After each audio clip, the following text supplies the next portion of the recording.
क्या हाल चाल, कैसे हो आप लोग? How are you guys? क्या आप लोग मुझे देख पा रहे हैं, सुन पा रहे हैं? प्लीज आप मुझे बताइए एक बार।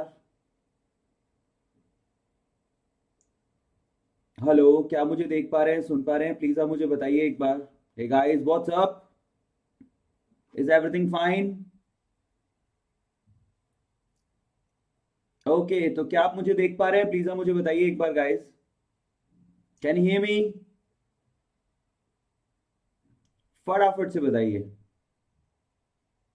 ओके, तो मैं तो आ चुका हूँ लाइव। आप लोग कहाँ पर हो? सो आज हम लोग करने वाले हैं डीएनए ब्लॉक धूम सीरीज चल रहा है, जैसे कि आप लोगों को पता ही है। क्या मेरी आवाज क्लियर है? क्या मुझे सुन पा रहे हैं अच्छे से? आपको पता है यार, आज का टॉपिक जो है काफी ज्यादा इंपॉर्टेंट है ना? मैं बस ये देख रहा हूँ कि बच्चों को सुन रहा है कि नहीं सुन रहा। ओके।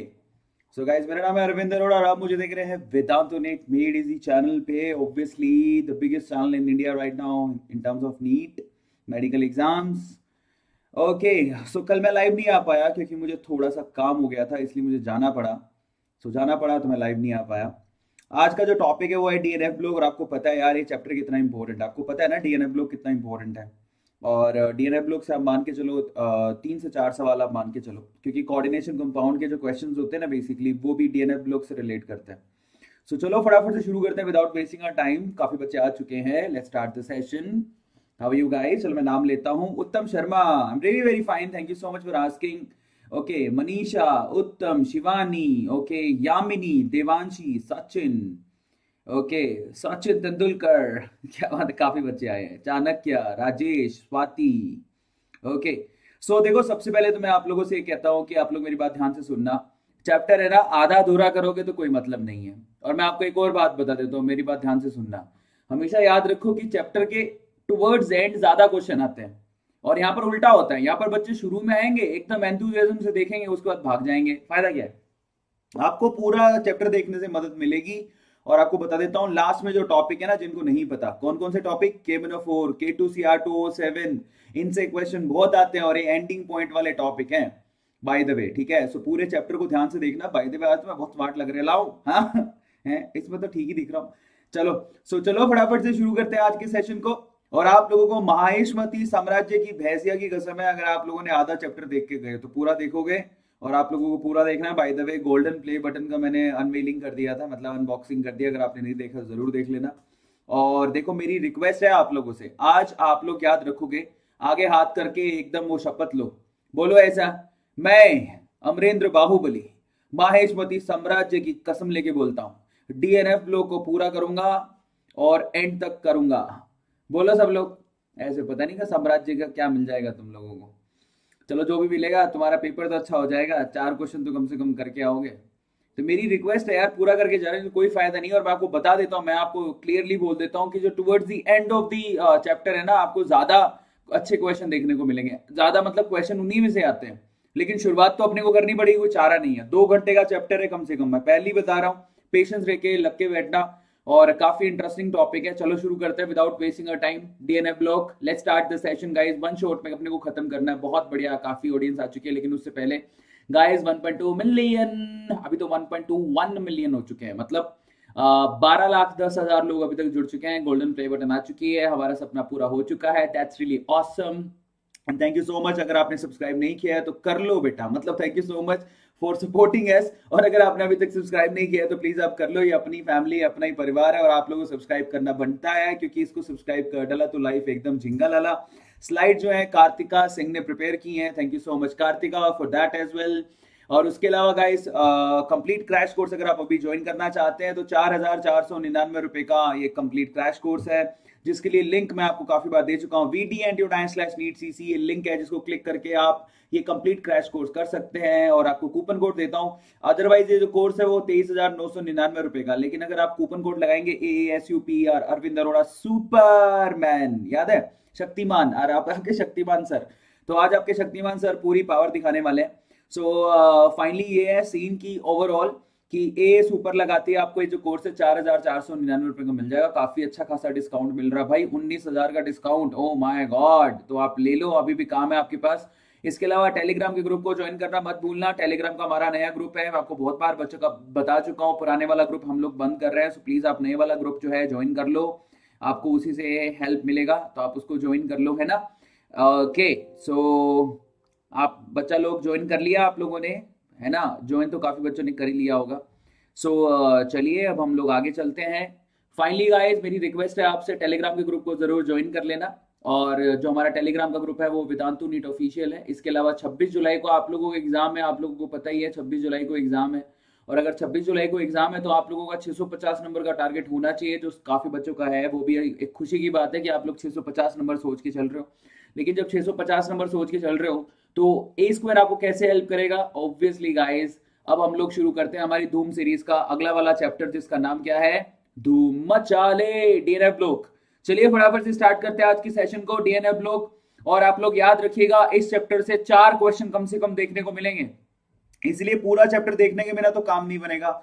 और at the end of the chapter जो आखिरी में जो टॉपिक्स आते हैं उनमें से क्वेश्चन ज्यादा आते हैं, तो पूरा चैप्टर देखने से काम बनेगा। कॉपी पेन लेके बैठ जाना और let's start the session then guys. आप लोग तैयार हो? एकदम स्टार्ट करें, चलिए शुरू करते हैं फटाफट से, कॉपी पेन लेके बैठना। Let's start the rocking session. Dhoom square, okay, Dhoom by a square and this is DNF block. चलिए डीएनएफ ब्लॉक को शुरू करते हैं। 1000 बच्चे आ चुके हैं, दैट्स रियली ऑसम, है ना। ऐसे लग रहा है मैं कैरी मिनाटी जैसे गेम खेल रहा हूं आज। चलो, तो 1000 बच्चा देख रहे हैं अभी। डीएनएफ ब्लॉक को शुरू करते हैं फटाफट से। Let's start the session guys. सबसे पहले तो अपन बात करेंगे डीएनएफ, जरा डी ब्लॉक। सबसे पहले हम लोग किसकी बात करेंगे? डी ब्लॉक के एलिमेंट्स की। डीएनएफ ब्लॉक में सबसे पहले डी ब्लॉक के एलिमेंट्स जरा देख लेते हैं। अगर हम लोग बात करें तो आपको पता होना चाहिए कि डी ब्लॉक के एलिमेंट्स एक्चुअली कहां कहां पर आते हैं। 3D सीरीज उनको बोलते क्या है? 3D series, 4D series, 5D series, ये नाम होते हैं उनके।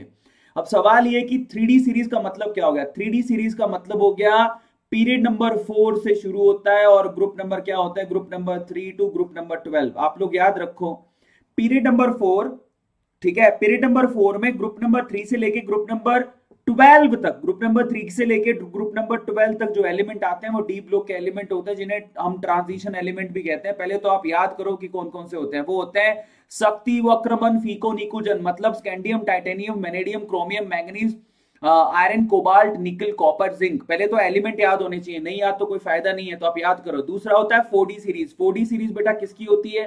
4D सीरीज मतलब आप लोग पीरियड नंबर 5 की बात कर रहे हो, ग्रुप नंबर 3 से लेके ग्रुप नंबर 12 तक के एलिमेंट्स की बात कर रहे हो। पीरियड नंबर 5 में ग्रुप नंबर 3 से लेके ग्रुप नंबर 12 के एलिमेंट्स जरा चेक कर लो कौन कौन से होते हैं। यस, यट्रियम, जर्कोनियम, नाबीबियम, मोलिब्डेनम, ये है टेक्नीशियम, उसके बाद रूदियम, रुथेनियम, ये है पैलेडियम, सिल्वर एंड कैडमियम। बेटा याद होने चाहिए। इसको याद करने का तरीका क्या है? वाई जर्ना मू तकरियोरे पढ़ एजीसीडी, मतलब ये राजस्थानी भाषा है, आप लोग याद हो गया होगा। 5D सीरीज किधर से आती है?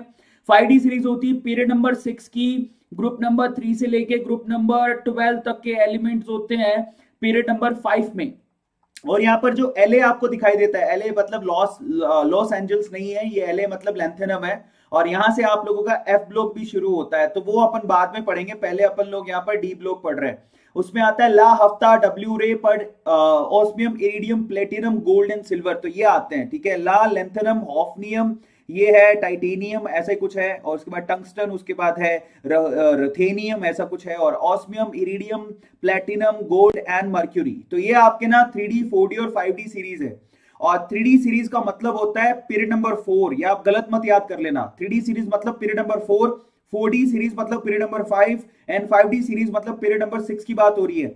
और ये एलिमेंट्स आप लोग याद कैसे करने हैं? 3D शक्ति, वक्रमन, फीको, निकुजन। 4D वाई जर्नम, मू तकरियो रे, पढ़ एजीसीडी। और 5D ला, हफ्ता, डब्ल्यू रे, osmium, iridium, platinum, gold and mercury. तो ये आपके एलिमेंट्स है जो आपको पता होने चाहिए। डी ब्लॉक के एलिमेंट्स अगर आपको याद नहीं तो मजा नहीं आएगा। सबसे पहले तो अपन बात करते हैं, यहां पर देखो, अगर आपको मैं पूछूं, जरा आप ध्यान से इसको चेक करना, जो अब चीजें बता रहा हूं वो सारी की सारी काम की हैं। सबसे पहले तो अपन बात करते हैं इनके ग्रुप की। तो ये ग्रुप नंबर 3 है, जिसके अंदर स्कैंडियम आ रहा है, यूट्रियम आ रहा है, लेंथेनम आ रहा है। ये ग्रुप नंबर 4 है, ये ग्रुप नंबर 5 है, ये ग्रुप नंबर 6 है, ये ग्रुप नंबर 7 है, ये ग्रुप नंबर 8 है, ये ग्रुप नंबर 9 है, ये ग्रुप नंबर 10 है। ग्रुप नंबर 10 के एलिमेंट्स किस में यूज होता है? हाइड्रोजिनेशन और कैटलिस्ट की तरह सबसे ज्यादा इस्तेमाल होते हैं। जब आप हाइड्रोजिनेशन करते हो तब एज अ कैटलिस्ट यूज करते हो इनको। जैसे कि निकल का आपको पता होना चाहिए, निकल को हाइड्रोजिनेशन के लिए यूज किया जाता है। पैलेडियम हाइड्रोजिनेशन के लिए यूज किया जाता है। प्लेटिनम हाइड्रोजिनेशन के लिए यूज किया जाता है। ये आपका एक सवाल हो गया कि कौन से ग्रुप के एलिमेंट हाइड्रोजिनेशन में एज अ कैटलिस्ट यूज किए जाते हैं। तो उनका नाम क्या हो गया? निकल, पैलेडियम, ठीक है, और साथ में प्लेटिनम। तो ये 3 हाइड्रोजनेशन के लिए यूज होते हैं। उसके बाद आता है कोइनेज मेटल। आपको पता होना चाहिए कॉपर, सिल्वर, गोल्ड, इनको हम लोग कोइनेज मेटल बोलते हैं। फिर उसके बाद आपके पास आता है जिंक, कैडमियम एंड मर्क्यूरी। तो बेटा जिंक, कैडमियम और मर्क्यूरी को हम लोग क्या बोलते हैं? स्यूडो ट्रांजिशन मेटल्स बोलते हैं। Now what do you mean by pseudo transition metal? Pseudo मतलब झूठे, समझ में आ रहा है? झूठी, या ये डायलॉग सुने हो तुम लोग, चल झूठी, या ध्यान से सुने हो, किस किसने सुना है चल झूठी? तो बेसिकली ये ना झूठे ट्रांजिशन एलिमेंट्स है। झूठे मतलब ये दिखते हैं डी ब्लॉक में, लेकिन ये डी ब्लॉक के एलिमेंट इनको ट्रांजिशन एलिमेंट नहीं बोलते। Are you getting my point? याद कर लो, जिंक, कैडमियम, मर्क्यूरी, ये तीनों चल झूठे हैं। चल झूठे का मतलब ये सारे के सारे स्यूडो ट्रांजिशन एलिमेंट कहलाते हैं। ये ट्रांजिशन एलिमेंट नहीं है। आया सबको समझ में? अब सवाल अपना यही है कि जिंक, कैडमियम और मर्क्यूरी, ये देखो सवाल भी लिखा है, all transition elements are d block elements but not d block elements are all transition element। बेटा ये याद कर लो, ये स्टेटमेंट को देखो, अंग्रेजी में लिखी हुई है। मेरी से अंग्रेजी तो आप लोगों की अच्छी है। अंग्रेजी में क्या लिखा है जरा इसको चेक करो। ये अंग्रेजी में लिखा हुआ है all transition elements are d block elements but not all d block elements are transition elements। जरा समझिए, ये कहता है कि सारे ट्रांजिशन एलिमेंट डी ब्लॉक के एलिमेंट है, लेकिन सारे डी ब्लॉक के एलिमेंट ट्रांजिशन एलिमेंट नहीं है। मेरी स्टेटमेंट को सुनना, क्या बोल रहे हैं? ये कह रहे हैं कि सारे ट्रांजिशन एलिमेंट डी ब्लॉक के एलिमेंट हैं, लेकिन सारे डी ब्लॉक के एलिमेंट ट्रांजिशन एलिमेंट नहीं है। कौन किसकी बात कर रहा है? ये इन्हीं की बात कर रहा है। किसकी? जिंक की, कैडमियम की, मर्क्यूरी की, क्योंकि ये तीनों क्या है? ये ट्रांजिशन एलिमेंट नहीं है। Are you getting my point? अब क्यों नहीं है? Why what is the reason? Question यही है आपका। रीजन तो मैं आपको बताता हूं बेटा। अगर आप लोगों के सिर में ऐसी खुजली हो रही है और समझ में नहीं आ रहा, तो देखिए मैं आपको बता देता हूं कि मैं आपको पहले बोल चुका हूं कि जो जिंक है और जो कैडमियम है और जो मर्क्यूरी है वो डी ब्लॉक के एलिमेंट हैं। These are D block elements but these are not transition element, क्योंकि उनमें ट्रांजिशन नहीं होता, क्योंकि उनमें अनपेड इलेक्ट्रॉन ही नहीं होते। These are d block element but not transition element, क्योंकि इनमें ट्रांजिशन नहीं होता इलेक्ट्रॉन का। अब क्यों, मैं आपको बताता हूं। अगर आप चेक करोगे तो आपके पास जिंक, कैडमियम और मर्क्यूरी, ये तीनों, इसके अंदर कोई अनपेड इलेक्ट्रॉन नहीं होता। समझ में आ रहा है? इनके पास सारे के सारे जो डी ब्लॉक के, जरा ध्यान से समझना, इनके डी ऑर्बिटल के अंदर, डी सबशेल के अंदर कोई अनपेड इलेक्ट्रॉन नहीं होता, ना तो इनकी नॉर्मल स्टेट में, ना इनकी एक्साइटेड स्टेट में। जरा आप इनको और डिटेल में समझो। जैसे कि अगर बात करें हम लोग जिंक, कैडमियम और मर्क्यूरी की, इनका अगर मैं इलेक्ट्रॉनिक कॉन्फ़िगरेशन पूछूं तो वो क्या होता है? 3d10n6s2, मतलब इन्हीं के अंदर आएगा। जरा आप चेक करो, मतलब क्या क्या होता है, जरा आप चेक कर लो, जरा ध्यान से समझना। जिंक, कैडमियम और मर्क्यूरी, अगर मैं इनकी बात करूं, जैसे जिंक की बात कर लो, जिंक की क्या होती है? 3d10n4s2 होता है। इसी तरह से कैडमियम की बात करें तो कैडमियम की 4d10n5s2, और मर्क्यूरी की बात करें तो 5d10n6s2 होता है, मतलब इन्हीं के अंदर आएगा। और इनके पास जो डी ऑर्बिटल के अंदर जो इलेक्ट्रॉन है वो फुल्ली फिल्ड है। जरा आप चेक करो 3d10, और क्योंकि इनके पास डी ऑर्बिटल में कोई इलेक्ट्रॉन अनपेड है ही नहीं, तो ट्रांजिशन नहीं होता। ट्रांजिशन मतलब इलेक्ट्रॉन नीचे से ऊपर नहीं जाता, और ये ट्रांजिशन पॉसिबल नहीं होता। तो ये एक्चुअली दिखते डी ब्लॉक में, लेकिन ट्रांजिशन नहीं होने की वजह से इनको ट्रांजिशन एलिमेंट नहीं कहते। मजे की बात देखो, अगर इनमें से आप 2-2 इलेक्ट्रॉन निकाल भी देते हो तो भी इनकी एक्साइटेड स्टेट में भी डी, जो आपका सबशेल होता है, वो फुल्ली फिल्ड होता है, भरा हुआ होता है। क्योंकि आप जो 2 इलेक्ट्रॉन निकालोगे वो कहां से निकालोगे? वो NH2 से निकालोगे। तो लास्ट के 2 इलेक्ट्रॉन निकालने के बावजूद भी इनका 3d फुल्ली फिल्ड होता है। इनके पास कोई D orbital, basically D orbital के अंदर जो इनका डी सबशेल होता है उसके अंदर कोई इलेक्ट्रॉन अनपेड होता ही नहीं है, तो ट्रांजिशन नहीं होता। This is the reason. इनको हम लोग क्या बोलते हैं? इनको हम लोग बेसिकली क्या बोलते हैं? सब लोग, बच्चा लोग बताओ। These are D block element but not transition element. Are you getting my point? Zinc, cadmium, mercury are not transition element, क्योंकि इनकी न्यूट्रल स्टेट में और इनकी एक्साइटेड स्टेट में डी सबशेल के अंदर कोई भी अनपेड इलेक्ट्रॉन होता ही नहीं है, और अनपेड इलेक्ट्रॉन नहीं होता तो ट्रांजिशन पॉसिबल नहीं है, और ट्रांजिशन पॉसिबल नहीं है इसलिए हम इनको क्या बोलते हैं? ट्रांजिशन एलिमेंट नहीं बोलते। मजे की बात पर आ जाओ। यहां पर अगर लेंथिनम की बात करो तो बेटा लेंथिनम La, F ब्लॉक का एलिमेंट है। बहुत बच्चों को कंफ्यूजन रहती है कि La क्या है।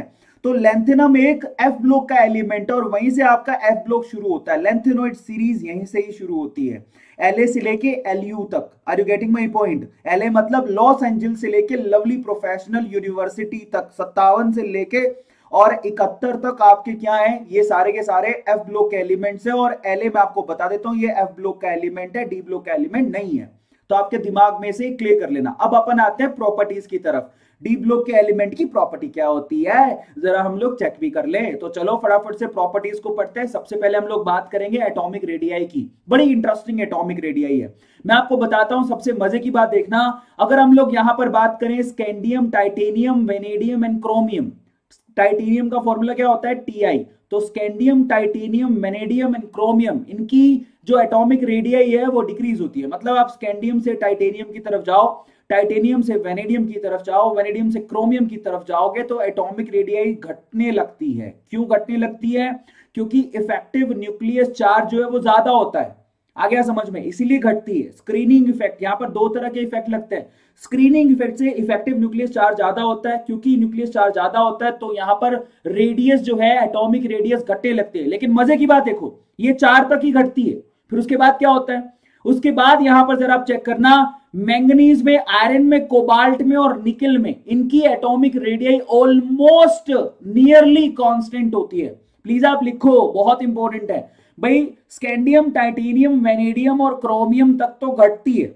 उसके बाद जैसे ही आप मैंगनीज, आयरन, कोबाल्ट और निकल की तरफ जाओगे तो इनकी जो एटॉमिक रेडियाई होती है वो नियरली कांस्टेंट होती है। वैसा क्यों? क्योंकि यहां पर जो इफेक्टिव न्यूक्लियस चार्ज का जो इफेक्ट पड़ता है और जो स्क्रीनिंग इफेक्ट होता है, ये दोनों के दोनों ऑलमोस्ट बैलेंस करते हैं चीजों को।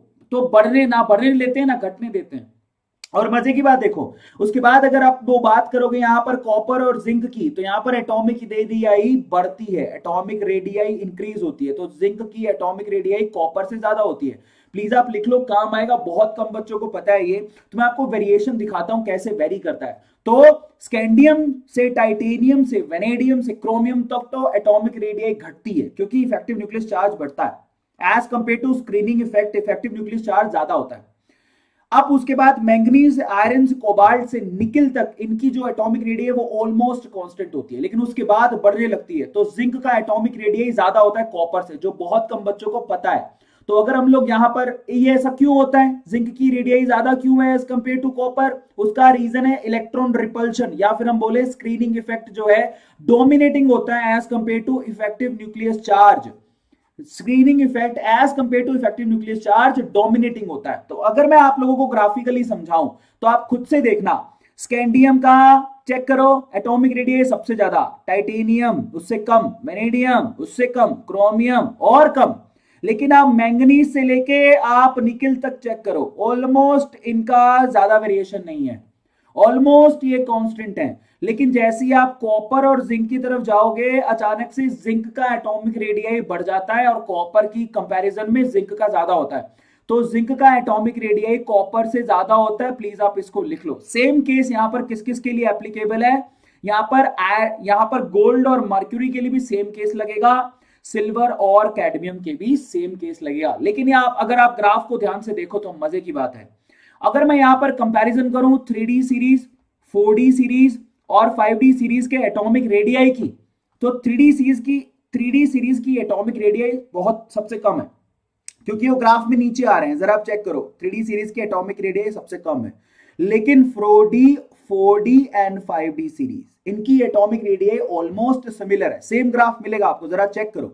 अगर आप ध्यान से देख पा रहे हो, आंखें आपकी खुली है, भगवान ने आपको चाइनीज आंखें नहीं दी हैं, अच्छी वाली आंखें दी हैं। खोल के ध्यान से देखो, जो आपकी 4D और 5D सीरीज है उनकी लाइंस ओवरलैप कर रही है। किस किस को दिख रहा है कि 4D और 5D सीरीज जो है बेसिकली उनकी लाइंस ओवरलैप कर रही है। तो जिन जिन को दिख रहा है, इसका मतलब क्या हुआ, इनकी जो एटॉमिक रेडियाई होती है 4D और 5D सीरीज की एटॉमिक रेडियाई ऑलमोस्ट सिमिलर होती है। इसका रीजन क्या है? क्योंकि यहां पर आपका yes inner transition contraction effect यानी कि एफ कॉन्ट्रैक्शन इफेक्ट लग जाता है। यहां पर एफ कॉन्ट्रैक्शन इफेक्ट की वजह से इनकी एटॉमिक रेडियाई ऑलमोस्ट सिमिलर होती है। सबसे कम किसकी होती है? 3D वालों की। ये आप लोग ध्यान रखना।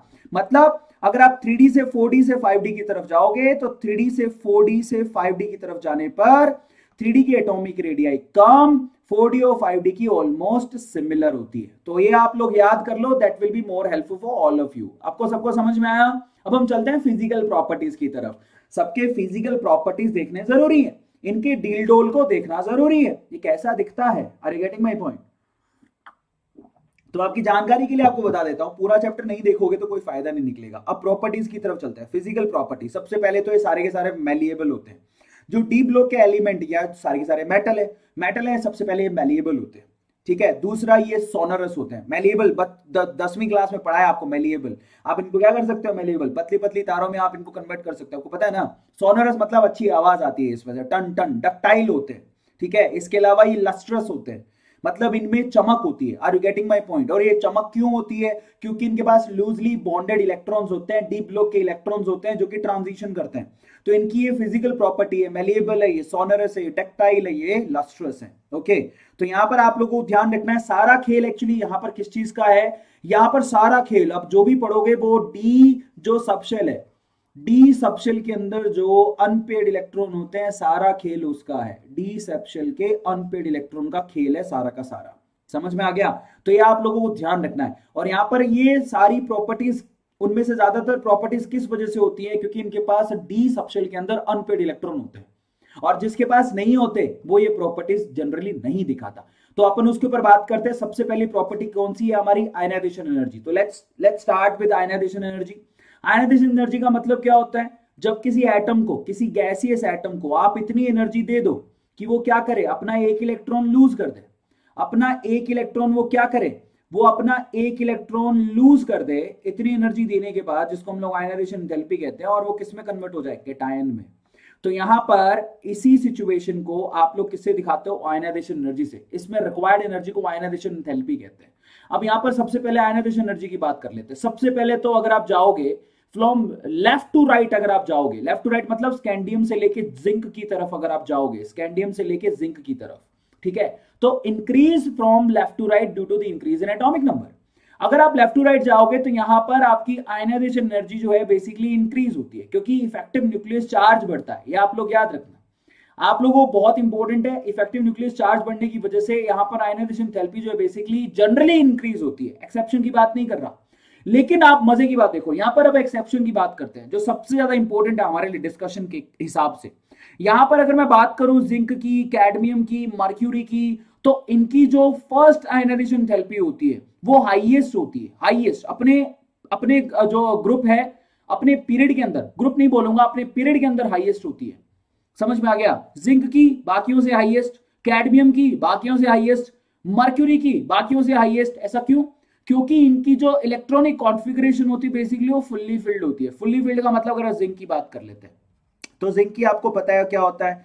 3d10 and 4s2, मतलब इनका 4s जो ऑर्बिटल है, जो 4s ऑर्बिट है, जो सबशेल है बेसिकली वो फुल्ली फिल्ड है। 3d भी फुल्ली फिल्ड है, और क्योंकि फुल्ली फिल्ड है तो यहां से आपको, अगर आपको एक इलेक्ट्रॉन निकालना है तो आपको ज्यादा एनर्जी देनी पड़ेगी, ठीक है। तो ये हो गया आपके पास कि जिंक, कैडमियम और मर्क्यूरी की जो फर्स्ट आयनाइजेशन एंथैल्पी होती है वो ज्यादा होती है। अब यहां पर मजे की बात देखो, अगर हम लोग यहां पर 3D, 4D और 5D सीरीज की आयनाइजेशन एंथैल्पीज की, पहली आयनाइजेशन एंथैल्पी की कंपैरिजन करेंगे तो इन दैट केस अगर आप ध्यान से देखो, ये देखो, गौर से ग्राफ को देखना, देखो टाइटेनियम से वेनेडियम तक घटी, क्रोमियम तक ऑलमोस्ट कांस्टेंट, लेकिन मैंगनीज में जाने पर आयनाइजेशन एंथैल्पी काफी ज्यादा दिख रही है। आयरन में जाने पर और भी ज्यादा दिख रही है, पीक पकड़ ली। उसके बाद कोबाल्ट है, उसके बाद निकेल है, और उसके बाद कॉपर है। अब ये कहां से निकलती है सारी आयनाइजेशन एंथैल्पी? बेटा ये आयनाइजेशन एंथैल्पी निकलती है एक्सपेरिमेंटली। अब इसके और अपनी थ्योरी को घुसेड़ो। अगर थ्योरी लग जाती है तो अच्छी बात है, नहीं लग जाती तो उसको हम लोग साइंस में क्या बोलते हैं? एक्सेप्शन। आ रहा है समझ में? ये इंसान की प्रवृत्ति है। इंसान जो रूल बनाता है, अगर उसमें कोई चीज फिट हो जाती है तो बोलते हैं वाह वाह फिट हो गई, और अगर फिट नहीं होती है तो उसको क्या बोलते हैं? एक्सेप्शन। आ रहा है समझ में? तो यही वाला खेल है, सारे जनरली ऐसे ही चलता है। ऐसा आप लोगों को वेरिएशन ग्राफिकली सभी में दिखाई दे रहा है। आ रहा है समझ में? देखो हॉफनियम से अगर आप टेक्नीशियम और यहाँ पर टंगस्टन की तरफ जाओगे तो, और रोडियम की तरफ जाओगे तो ऑलमोस्ट आपको कांस्टेंट दिख रहा है। ऑस्मियम, इरिडियम, प्लेटिनम, गोल्ड को देखो आप, ऑस्मियम, इरिडियम, प्लेटिनम, गोल्ड की फर्स्ट आयनाइजेशन एंथैल्पी जो बेसिकली ऊपर की तरफ जा रही है। अब ये आपको ना, मैं आपको एक क्लियर कर देता हूं, कई बार हमारी थ्योरी उस पर नहीं लगती, तो आपको ग्राफिकली चीजों को याद करना होता है, और जिसको ग्राफ पड़े हुए हैं वो आसानी से आंसर कर देगा। जैसे कि इस ग्राफ से मुझे क्या समझ में आता है, इस ग्राफ से मुझे ये समझ में आता है कि फर्स्ट आयनाइजेशन थेरेपी जो पैलेडियम की होती है वो सिल्वर से कहीं ज्यादा है। जरा आप चेक करो, तो एक्सेप्शन हर जगह पे, आप एक्सेप्शन को नकार नहीं सकते। अगर आप ये रट्टा मार के चलोगे तो नहीं होगा बेटा। जनरली क्योंकि इनएक्टिव न्यूक्लियस चार्ज बढ़ता है तो आयनाइजेशन थेरेपी इंक्रीज होती है, वो जनरल वे है, लेकिन हर जगह सेम चीज नहीं लगती, हर जगह एक्सेप्शन होते हैं। तो आपको ग्राफ पढ़ने पड़ेंगे, और ये ग्राफ कहां से आया, ये ग्राफ आपके प्रैक्टिकली बताए गए हैं, तो आप ये चीजों को ध्यान रखोगे। अब हम चलते हैं और आगे। अब मजे की बात देखो, जो सेकेंड आयनाइजेशन थेरेपी होती है, सेकेंड मतलब एक इलेक्ट्रॉन निकाल लिया, अब आपको छेड़छाड़ करके दूसरा इलेक्ट्रॉन भी निकालना है, तो इन दैट केस क्रोमियम की जो सेकेंड आयनाइजेशन थेरेपी होती है मैग्नीज से ज्यादा होती है। कॉपर की सेकेंड आयनाइजेशन थेरेपी जो है जिंक से ज्यादा होती है। वैसा क्यों होता है, बड़ा कॉमन रीजन है। आप क्रोमियम के एक इलेक्ट्रॉन निकालने के बाद उसके पास क्या बचेगा, उसके बाद 3d5 बचेगा। बेटा 3d5 एक हाफ फिल्ड होता है। कॉपर की बात करो, एक इलेक्ट्रॉन निकालने के बाद उसके बाद 3d10 बचेगा जो कि फुल्ली फिल्ड होता है। तो इनके इलेक्ट्रॉनिक कॉन्फ़िगरेशन इतने स्टेबल हो जाते हैं कि वो मैंगनीज से दूसरा इलेक्ट्रॉन निकालने में ज्यादा एनर्जी चार्ज करते हैं। वो ऐसा बोलते हैं ज्यादा पैसा चाहिए बाबू, काम नहीं चलेगा, ऐसा करके। आ रहा है समझ में। तो यहां पर क्रोमियम की सेकेंड आयनाइजेशन थेरेपी मैंगनीज से ज्यादा होती है, कॉपर की सेकेंड आयनाइजेशन थेरेपी जिंक से ज्यादा होती है। आया सबको समझ में। अब मैं आपको मजे की बात बताता हूं, थोड़ी और मजे की बात पर चलते हैं जो कि काम आएगा आप लोगों को। तो यहां पर और क्या मजे की बात है, यहां पर स्टेबल इलेक्ट्रॉनिक कॉन्फ़िगरेशन की वजह से ऐसा होता है, जो कि मैं आपको पहले बता चुका हूं, लेकिन मैं यहां पर कंपैरिजन कराना चाहता हूं निकल और प्लेटिनम का। जरा निकल ऊपर आता है और प्लेटिनम उसके नीचे आता है। अगर इन दोनों की कंपैरिजन करें तो यहां पर आप लोगों को आयनाइजेशन थेरेपी दे रखी है। ये डेटा आपको याद नहीं करना, लेकिन यहां पर कुछ चीजें जो आपको काम आएंगी। पहली चीज तो निकल सेकंड जो है, ये डेटा को देख के समझ में आता है कि निकल सेकंड प्लेटिनम सेकंड से ज्यादा स्टेबल होता है। मतलब निकल +2 आयन, इनकी आयनाइजेशन थेरेपी से पता लगता है कि निकल +2 आयन जो होता है वो प्लेटिनम +2 आयन से ज्यादा स्टेबल होता है। आया समझ में। और यहां पर निकल +4 आयन तो बेसिकली स्टेबल होता ही नहीं है एज कंपेयर टू प्लेटिनम +4। तो अगर मैं बोलूं कि प्लेटिनम की कौन सी ऑक्सीडेशन स्टेट ज्यादा स्टेबल है, +4 वाली। निकल की कौन सी ऑक्सीडेशन स्टेट ज्यादा स्टेबल है, +2 वाली। और आपको पता होना चाहिए निकल की +2 स्टेट वाले कंपाउंड बनते हैं ज्यादातर, आपको पता है ना ये बात। तो ये आप लोगों को ध्यान रखना है कि थर्मोडायनेमिकली निकल का +2 वाला स्टेट ज्यादा स्टेबल है और प्लेटिनम का +4 वाला स्टेट ज्यादा स्टेबल है। आया सबको समझ में। अब हम बात करेंगे हीट ऑफ एटोमाइजेशन की। सबसे पहले तो सवाल ये उठता है कि हीट ऑफ एटोमाइजेशन होती क्या है। एटोमाइजेशन मतलब जितना भी मॉलिक्यूल है उसके सारे बॉन्ड को तोड़ दो, ऐसे जैकी चैन की जैसे, कैसे, टक टक टक टक टक टक टक टक टक, तबाह। उसके बाद आपको क्या करना है, जब आपने सारे एटम हवा में अलग कर दिए तो उसमें जितनी आपको एनर्जी लगी, समझ में आता है, उसी को हम लोग हीट ऑफ एटोमाइजेशन बोलते हैं। सबको अलग कर डालो, काट डालो, जैकी चैन के जैसे काट दिया। अब हीट ऑफ एटोमाइजेशन यहां पर थ्योरी दी हुई है। ये डेफिनेशन क्या है, enthalpy change when the compound bonds are broken. सारे के सारे बॉन्ड तोड़ दो और एटम्स को अलग कर दो जैकी चैन के जैसे। अब मजे की बात देखो, heat of atomization is similar to melting point. ये देखो मजे की बात, मेल्टिंग पॉइंट जब आप मेल्ट करते हो तो उसमें जो हीट एसोसिएटेड होती है, हीट ऑफ एटोमाइजेशन भी वैसी होती है। हीट ऑफ एटोमाइजेशन सिमिलर होती है मेल्टिंग पॉइंट के जैसे, क्योंकि मेल्टिंग पॉइंट में भी आप क्या कर रहे हो, हीट देके बॉन्ड ही तो तोड़ रहे होते हो और क्या कर रहे होते हो, है ना। सो आप लोगों को ध्यान रखना है। अब मजे की बात पर आते हैं, हीट ऑफ एटोमाइजेशन समझने के बाद आप अपने मजे की बात पर आते हैं। Chromium has highest heat of atomisation. क्या अंग्रेजी बोल रहा हूं मैं, अभी एक बार चैट में लिखो, जिसने नहीं लिखा उसको पाप लगेगा, माहेशमती साम्राज्य की कसम। सभी लिखो कि क्रोमियम की heat of atomisation 3D series में सबसे ज्यादा होती है। लिखो अभी कभी चैट में कौन कौन लिखता है, मैं पानी पी लेता हूं।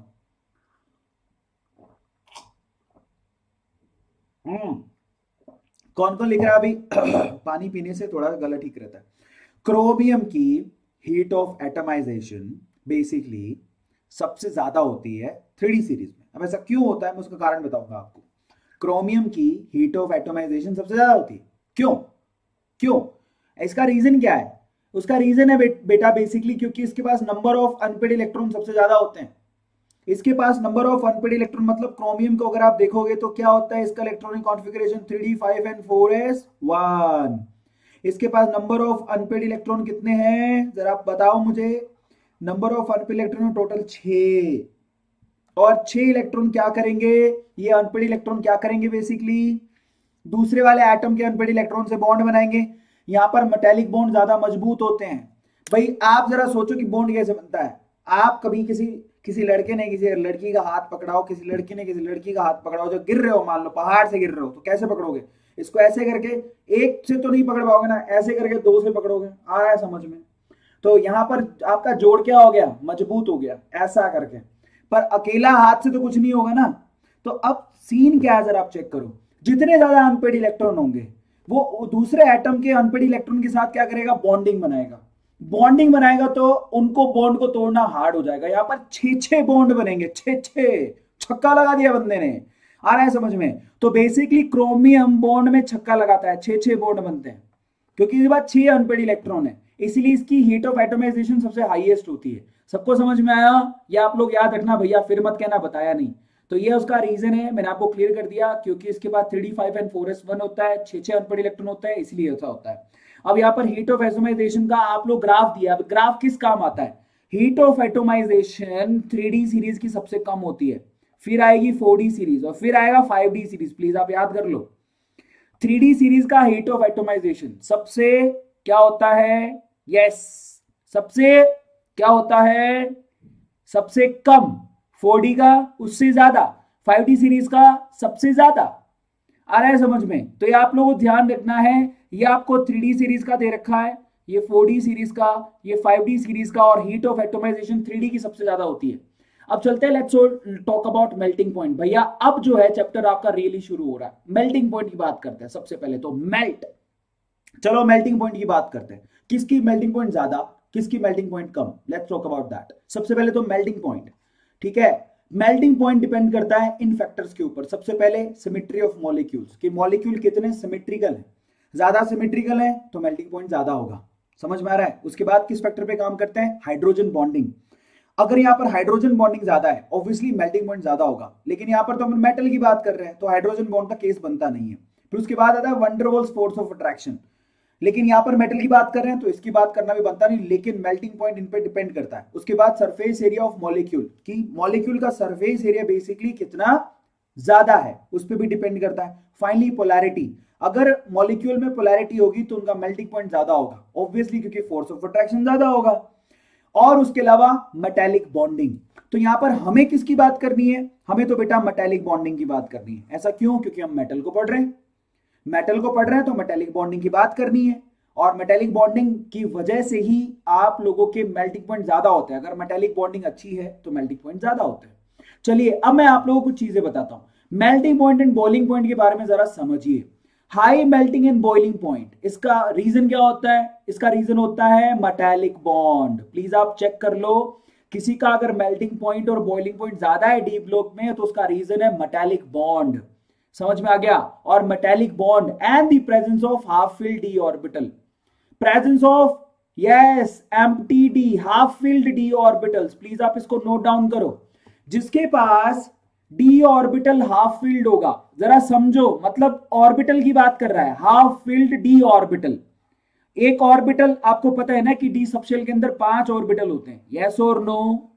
5 ऑर्बिटल होते हैं। अब जितने हाफ फील्ड होंगे, मतलब हाफ फील्ड का मतलब एक ऑर्बिटल में एक ही इलेक्ट्रॉन होगा, तो वो बॉन्ड बनाने के लिए दूसरे को अपने साथ चिपकाएगा, जिससे उनका मेल्टिंग पॉइंट और बॉइलिंग पॉइंट बढ़ जाएगा। तो मेल्टिंग पॉइंट और boiling point basically metallic bond पे डिपेंड करता है और हाफ फील्ड डी ऑर्बिटल पे डिपेंड करता है। मतलब उनके पास कितने अनपेड इलेक्ट्रॉन है डी ऑर्बिटल के अंदर। जितने अनपेड इलेक्ट्रॉन है डी ऑर्बिटल के अंदर, उतनी ही उनकी मेल्टिंग पॉइंट और बॉइलिंग पॉइंट ज्यादा होगी। आया सबको समझ में? और यहां पर कौन कौन से डी ऑर्बिटल की बात करते हैं? n-1 डी ऑर्बिटल की बात की जाती है। इन एडिशन यहां पर ns इलेक्ट्रॉन्स को भी काउंट कर लिया जाता है। यही इनकी स्पेशलिटी है।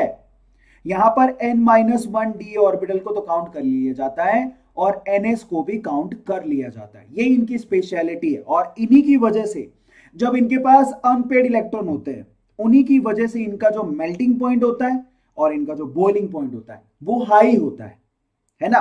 तो ये आप लोगों को ध्यान रखना है। अब चलते हैं और आगे। जैसे एक क्वेश्चन पूछा, which group element has highest melting point. अब से सवाल पूछा गया है कि कौन से ग्रुप के मेल्टिंग पॉइंट हाईएस्ट होते हैं। इसका जवाब देना बेहद आसान है। क्यों? जिसके पास number of unpaired electron D orbital में और s ऑर्बिटल में सबसे ज्यादा होंगे, उस ग्रुप का अनपेड इलेक्ट्रॉन सबसे ज्यादा होने की वजह से मेल्टिंग पॉइंट सबसे ज्यादा होगा। आंसर मैं आपको देता हूं ग्रुप नंबर 6। अभी थोड़ी देर पहले बता के आया था मैं।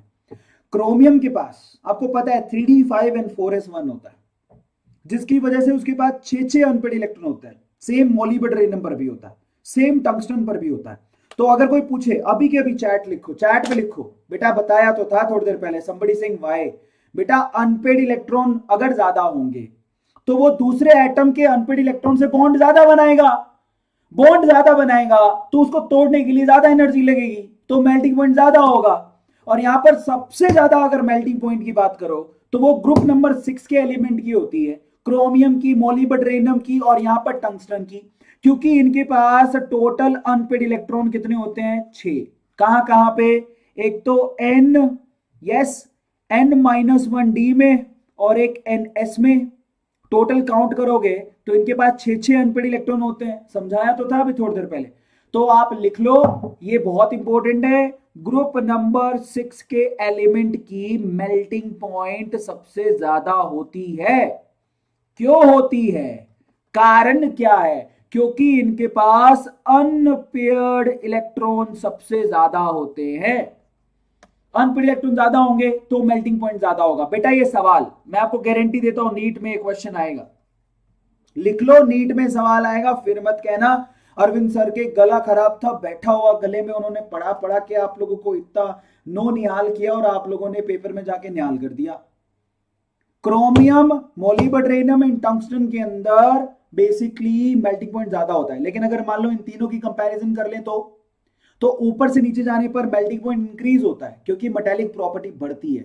यहां पर कॉन्ट्रैक्शन इफेक्ट की वजह से ऐसा होता है। अगर बोलो इन तीनों में सबसे ज्यादा किसका है तो टंगस्टन का। आपको बता देता हूं टंगस्टन की मेल्टिंग पॉइंट ज्यादा होती है, इसीलिए आप उसको बल्ब में इस्तेमाल करते हो। बल्ब में आप जो फिलामेंट लगाते हो वो टंगस्टन की होती है। आप लोगों ने बल्ब देखा है, बल्ब देखा है? आजकल के नौजवान कहां बल्ब देखेंगे, पुराने जमाने में बल्ब लगा होता था, बल्ब में टंगस्टन लगा होता था, टंगस्टन। ये जो फिलामेंट होती थी ये किसकी बनी होती है, टंगस्टन की। और वो दिख भी रहा है, देखो आप इसकी जो टंगस्टन की जो बेसिकली सिंबल आई है ना वो यहीं से आई है। वो कैसी दिखती है आपको, डब्ल्यू के जैसी आया है ना, ये दिमाग वाला काम। तो science is like a mind वाला काम। तो यहां पर ये सबसे ज्यादा मेल्टिंग पॉइंट किसकी है तो बोलेंगे टंगस्टन की, फिर किसकी है, फिर मोलिबडेरेनियम की, फिर किसकी है, फिर क्रोमियम की, फिर बाकियों का नंबर आता है। आया सबको समझ में? तो ये आप लोगों को ध्यान रखना है भैया, काम की चीज है, ध्यान दोगे तो काम आएगा। फैक्टर इफेक्टिव, सबसे पहले तो मेल्टिंग पॉइंट कौन कौन से फैक्टर है, सबसे पहले नंबर ऑफ अनपेड इलेक्ट्रॉन। बार बार बोल रहा हूं, मेल्टिंग पॉइंट के लिए एक ही फैक्टर इन्वॉल्व है, वो है नंबर ऑफ अनपेड इलेक्ट्रॉन। आ रहा है समझ में? उसके बाद मेटेलिक बॉन्ड कितने स्ट्रॉन्ग है, और क्योंकि यहां पर मेल्टिंग पॉइंट टंगस्टन का ज्यादा है तो उसका पास इसकी वजह से ही इसका क्या किया जाता है, बल्ब के फिलामेंट में इसका इस्तेमाल किया जाता है, बल्ब के फिलामेंट में इसका इस्तेमाल किया जाता है। प्लीज पढ़ लेना। आगे चलते हैं फटाफट से। तो यहां पर ट्रेंड देखते हैं मेल्टिंग पॉइंट की। देखो आप किसी भी ग्रुप में चले जाओ, आपको ग्रुप नंबर कौन सा वाला था, 6, ग्रुप नंबर 6 ही, यहां ग्रुप नंबर 6 के एलिमेंट का मेल्टिंग पॉइंट सबसे ज्यादा मिलेगा, चेक कर लो। टंगस्टन, मोलिबडेरेनियम और यहां पर कौन है, क्रोमियम। इनमें से सबसे ज्यादा चोटी पर कौन है, W, जिसको क्या बोलते हैं, टंगस्टन। याद रहेगा, प्लीज आप नोट डाउन कर लीजिए, काम आएगा। टंगस्टन की मेल्टिंग पॉइंट सबसे ज्यादा होती है। कॉपर, गोल्ड और सिल्वर की मेल्टिंग पॉइंट राम भरोसे सबसे कम होती है। नोट कर लो, फिर मत कहना बताया नहीं। बाय द वे W नाम होता है लड़कों का, है ना। आप में से बताओ किस किस के घर पे W नाम है, किसी लड़के का W नाम है क्या? कौन, किसकी मम्मी किसी को ऐसा बुलाती है, W, ए W पानी ला रहे किसको बुलाती है बताओ बेटा? पहले पढ़ ले, थोड़ा सा पढ़ ले सार्थक। किस किस को ऐसा बुलाती है, W पानी ला रहे? विशाली का नाम है क्या W? तो चलो कोई बात नहीं, कोई अगर नाम W भी होता है तो, और W से याद रहेगा आपकी मेल्टिंग पॉइंट सबसे ज्यादा होती है। अब आप मेल्टिंग पॉइंट और बॉइलिंग पॉइंट हम लोग 3D सीरीज में जरा चेक कर लेते हैं। अगर हम 3D सीरीज में बात करें तो as chromium, manganese and zinc has stable configuration, so they want like to lose electron, उनको लूज करना इलेक्ट्रॉन पसंद नहीं, फॉर डीलोकलाइजेशन। इसी वजह से उनके मेटालिक बॉन्ड वीक होते हैं और उनकी जो यहाँ पर मेल्टिंग पॉइंट होती है वो वीक होती है। भाई साहब जरा आप चेक करो, बड़ी इंटरेस्टिंग चीज बोल रहा है। यहाँ पर एक कॉन्ट्रेरी पार्ट आ गया, ठीक है, कॉन्ट्रेरी पार्ट आ गया।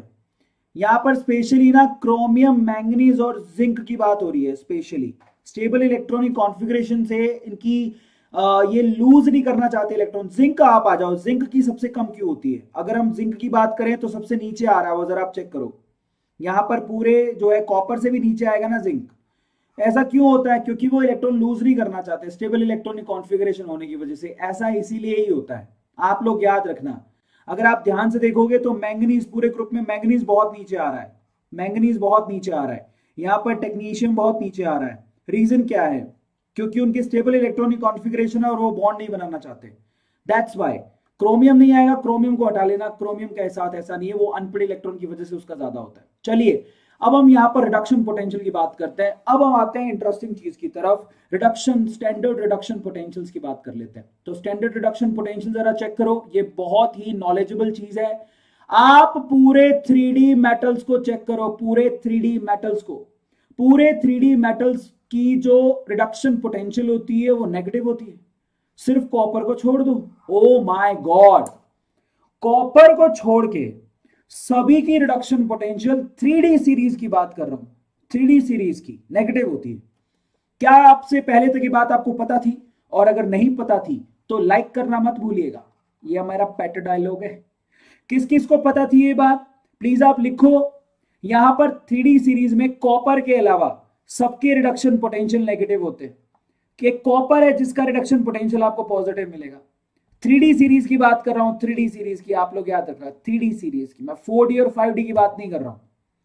अब मजे की बात देखो, जो हाइड्रोजन से, अगर आप लोगों ने स्टैंडर्ड रिडक्शन पोटेंशियल की टेबल देखी है तो उसके अंदर जो मेटल हाइड्रोजन से ऊपर आते हैं, जैसे कि copper, mercury, gold, palladium, platinum, ये जितने भी हैं, इनके स्टैंडर्ड इलेक्ट्रॉन पोटेंशियल पॉजिटिव होने की वजह से ये हाइड्रोजन को लिबरेट नहीं करते। They don't evolve hydrogen.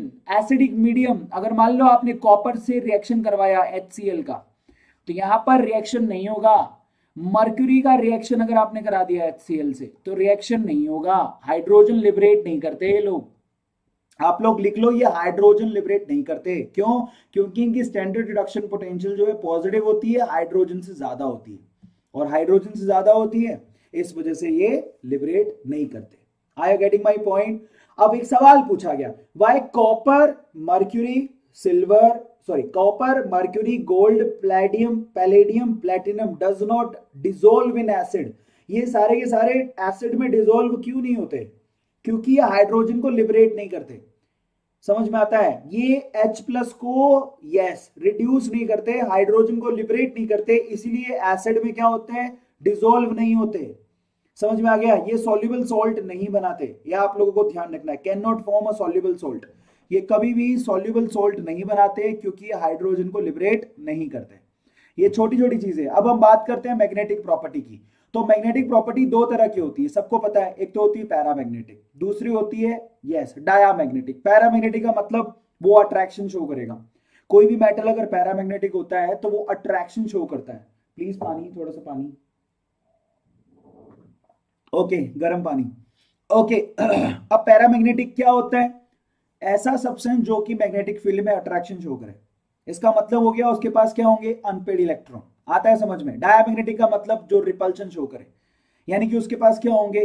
Paired electron होंगे, कोई भी अनपेड इलेक्ट्रॉन नहीं होगा। ये तो आपको पता है। अब हम लोग बात करते हैं, diamagnetic is a property where all the elements produces a weak opposition. जरा आप चेक करो, डायामैग्नेटिक का मतलब वहां पर रिपल्शन होता है मैग्नेटिक फील्ड के लिए, ये आप लोगों को याद रखना है। समझ में आ गया? तो डायामैग्नेटिक का मतलब बेसिकली क्या होता है? जैसे अगर हम लोग बात करें जिंक की, जिंक का इलेक्ट्रॉनिक कॉन्फ़िगरेशन ये होता है। अगर आप ध्यान से देखोगे तो इनके पास सारे के सारे पेयर्ड इलेक्ट्रॉन है। इसमें एक की स्पिन अगर ऊपर होती है तो दूसरे की स्पिन नीचे होती है। तो यहां पर अगर ये डायामैग्नेटिज्म दिखाता है तो ये पैरामैग्नेटिज्म दिखाता है, एक दूसरे को कैंसिल आउट कर देते हैं। इसी वजह से ऐसा होता है डायामैग्नेटिज्म में। अब हम बात करेंगे कलर की। बहुत सारे कंपाउंड है और बहुत सारे मेटल हैं जो कि कलर शो करते हैं।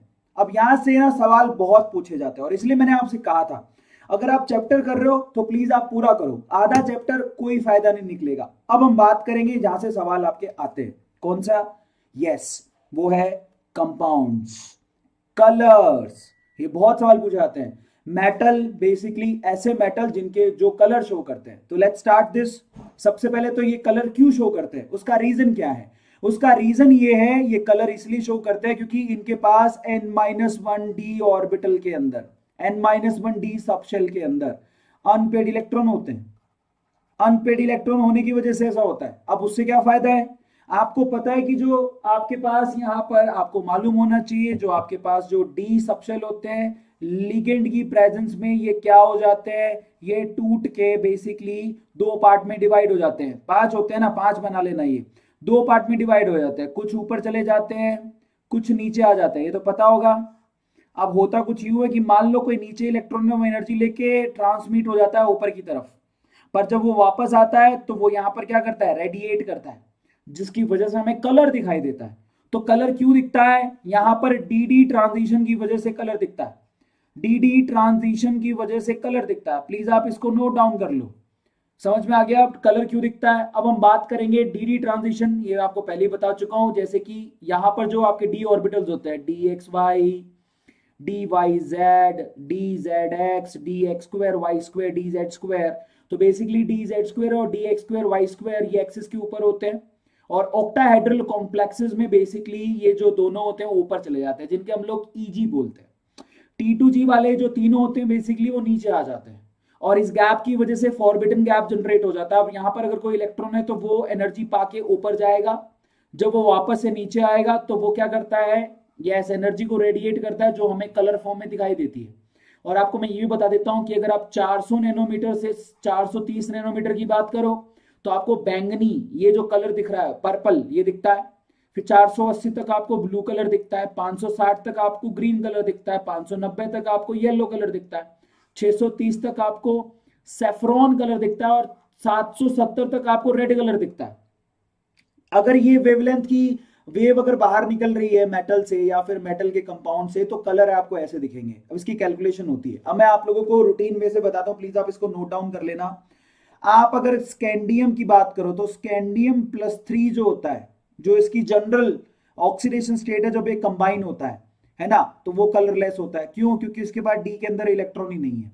अगर टाइटेनियम +4 की बात करो तो वो भी कलरलेस होता है। लेकिन अगर टाइटेनियम +3 की बात करो तो उसके पास एक अनपेड इलेक्ट्रॉन होगा। करके देख लेना, ये निकालना बहुत आसान है, लेकिन कलर आपको याद करने पड़ेंगे। टाइटेनियम +3 पर्पल कलर का होता है, वेनेडियम +4 ब्लू कलर का होता है, वेनेडियम +3 ग्रीन कलर का होता है, वेनेडियम +2 वॉयलेट कलर का होता है, क्रोमियम +3 वॉयलेट कलर का होता है। प्लीज आप क्रोमियम +3 को याद कर लेना, काम आएगा। उसके बाद Mn+3 वॉयलेट कलर का होता है, क्रोमियम +2 ब्लू कलर का होता है, मैंगनीज +2 पिंक कलर का होता है, Fe+2 येलो कलर का होता है, Fe+3 ये याद कर लो, ये याद करना पड़ेगा आपको। Fe+3 येलो कलर का होता है, Fe+2 ग्रीन कलर का होता है, ये भी याद करो। जो मैं कह रहा हूं याद करने को, प्लीज वो याद करो। एक तो Fe+3, एक आपको Fe+2। ये सवाल बहुत पूछा जाता है। Fe+3 में 5 अनपेड इलेक्ट्रॉन होते हैं, Fe+2 में 4 अनपेड इलेक्ट्रॉन होते हैं, और इनके कलर याद कर लो बेटा, इससे सवाल पूछा जाएगा 100%। प्लीज आप इसको याद कर लो। ये टेबल आप में से ये दो तो आपको याद करनी पड़ेंगे मेरे कहने पर, समझ में आता है? माहेशमती साम्राज्य की कसम, प्लीज इसको याद करो, याद करो सबके सब। इसके अलावा याद करो, कॉपर +2 का ब्लू कलर होता है, याद करो। निकिल +2 का ग्रीन कलर होता है, कॉपर +3 और कॉपर +2 का ब्लू पिंक कलर होता है। इनमें से याद करने लायक चीजें कौन सी हैं जिसपे से सवाल आते हैं, मैं आपको बता देता हूं। एक तो आप याद करोगे Fe+3, एक याद करोगे Fe+2, एक आप याद करो कॉपर +2, प्लीज आप याद कर लो। एक आप याद करो क्रोमियम +3, याद करो, प्लीज याद करो, बहुत काम आएगा, समझ में आता है? तो ये जो है 4-5 तो आपको याद करने पड़ेंगे, बहुत पूछे जाते हैं। बाकी तो ठीक ठीक से पूछे गए हैं, ज्यादा नहीं पूछे गए, लेकिन ये 4 तो बहुत पूछे गए हैं। इसके अलावा मैं आपको बता देता हूं कलर किस पे डिपेंड करता है। कलर डिपेंड करता है बेटा, यस, अनपेड इलेक्ट्रॉन्स पे। और इसके अलावा बेटा ऐसा नहीं कि सिर्फ अनपेड इलेक्ट्रॉन पे डिपेंड करता है, ये लिगेंड के नेचर पे भी डिपेंड करता है, ये कॉम्प्लेक्स की ज्योमेट्री पे भी डिपेंड करता है। ये आप लोग याद रखना है। When D orbital is completely filled, अगर कोई भी डी ऑर्बिटल पूरी तरह से भरा हुआ होगा तो पक्का वो कलरलेस होगा। प्लीज आप इसको नोट डाउन कर लो, आ रहा है समझ में, पक्का वो कलरलेस होगा। अब देखो यहां जरा चेक करो, some ions are colored even though they have no incompletely filled d orbitals। मजे की बात देखो, अब आ गए एक्सेप्शन की कहानी। कुछ ऐसे कंपाउंड हैं वो कलर्ड है और उनके पास कोई अनपेड इलेक्ट्रॉन है ही नहीं, ऐसा कैसे हो गया? जरा समझना। अब यहां से ये एक्सेप्शन है,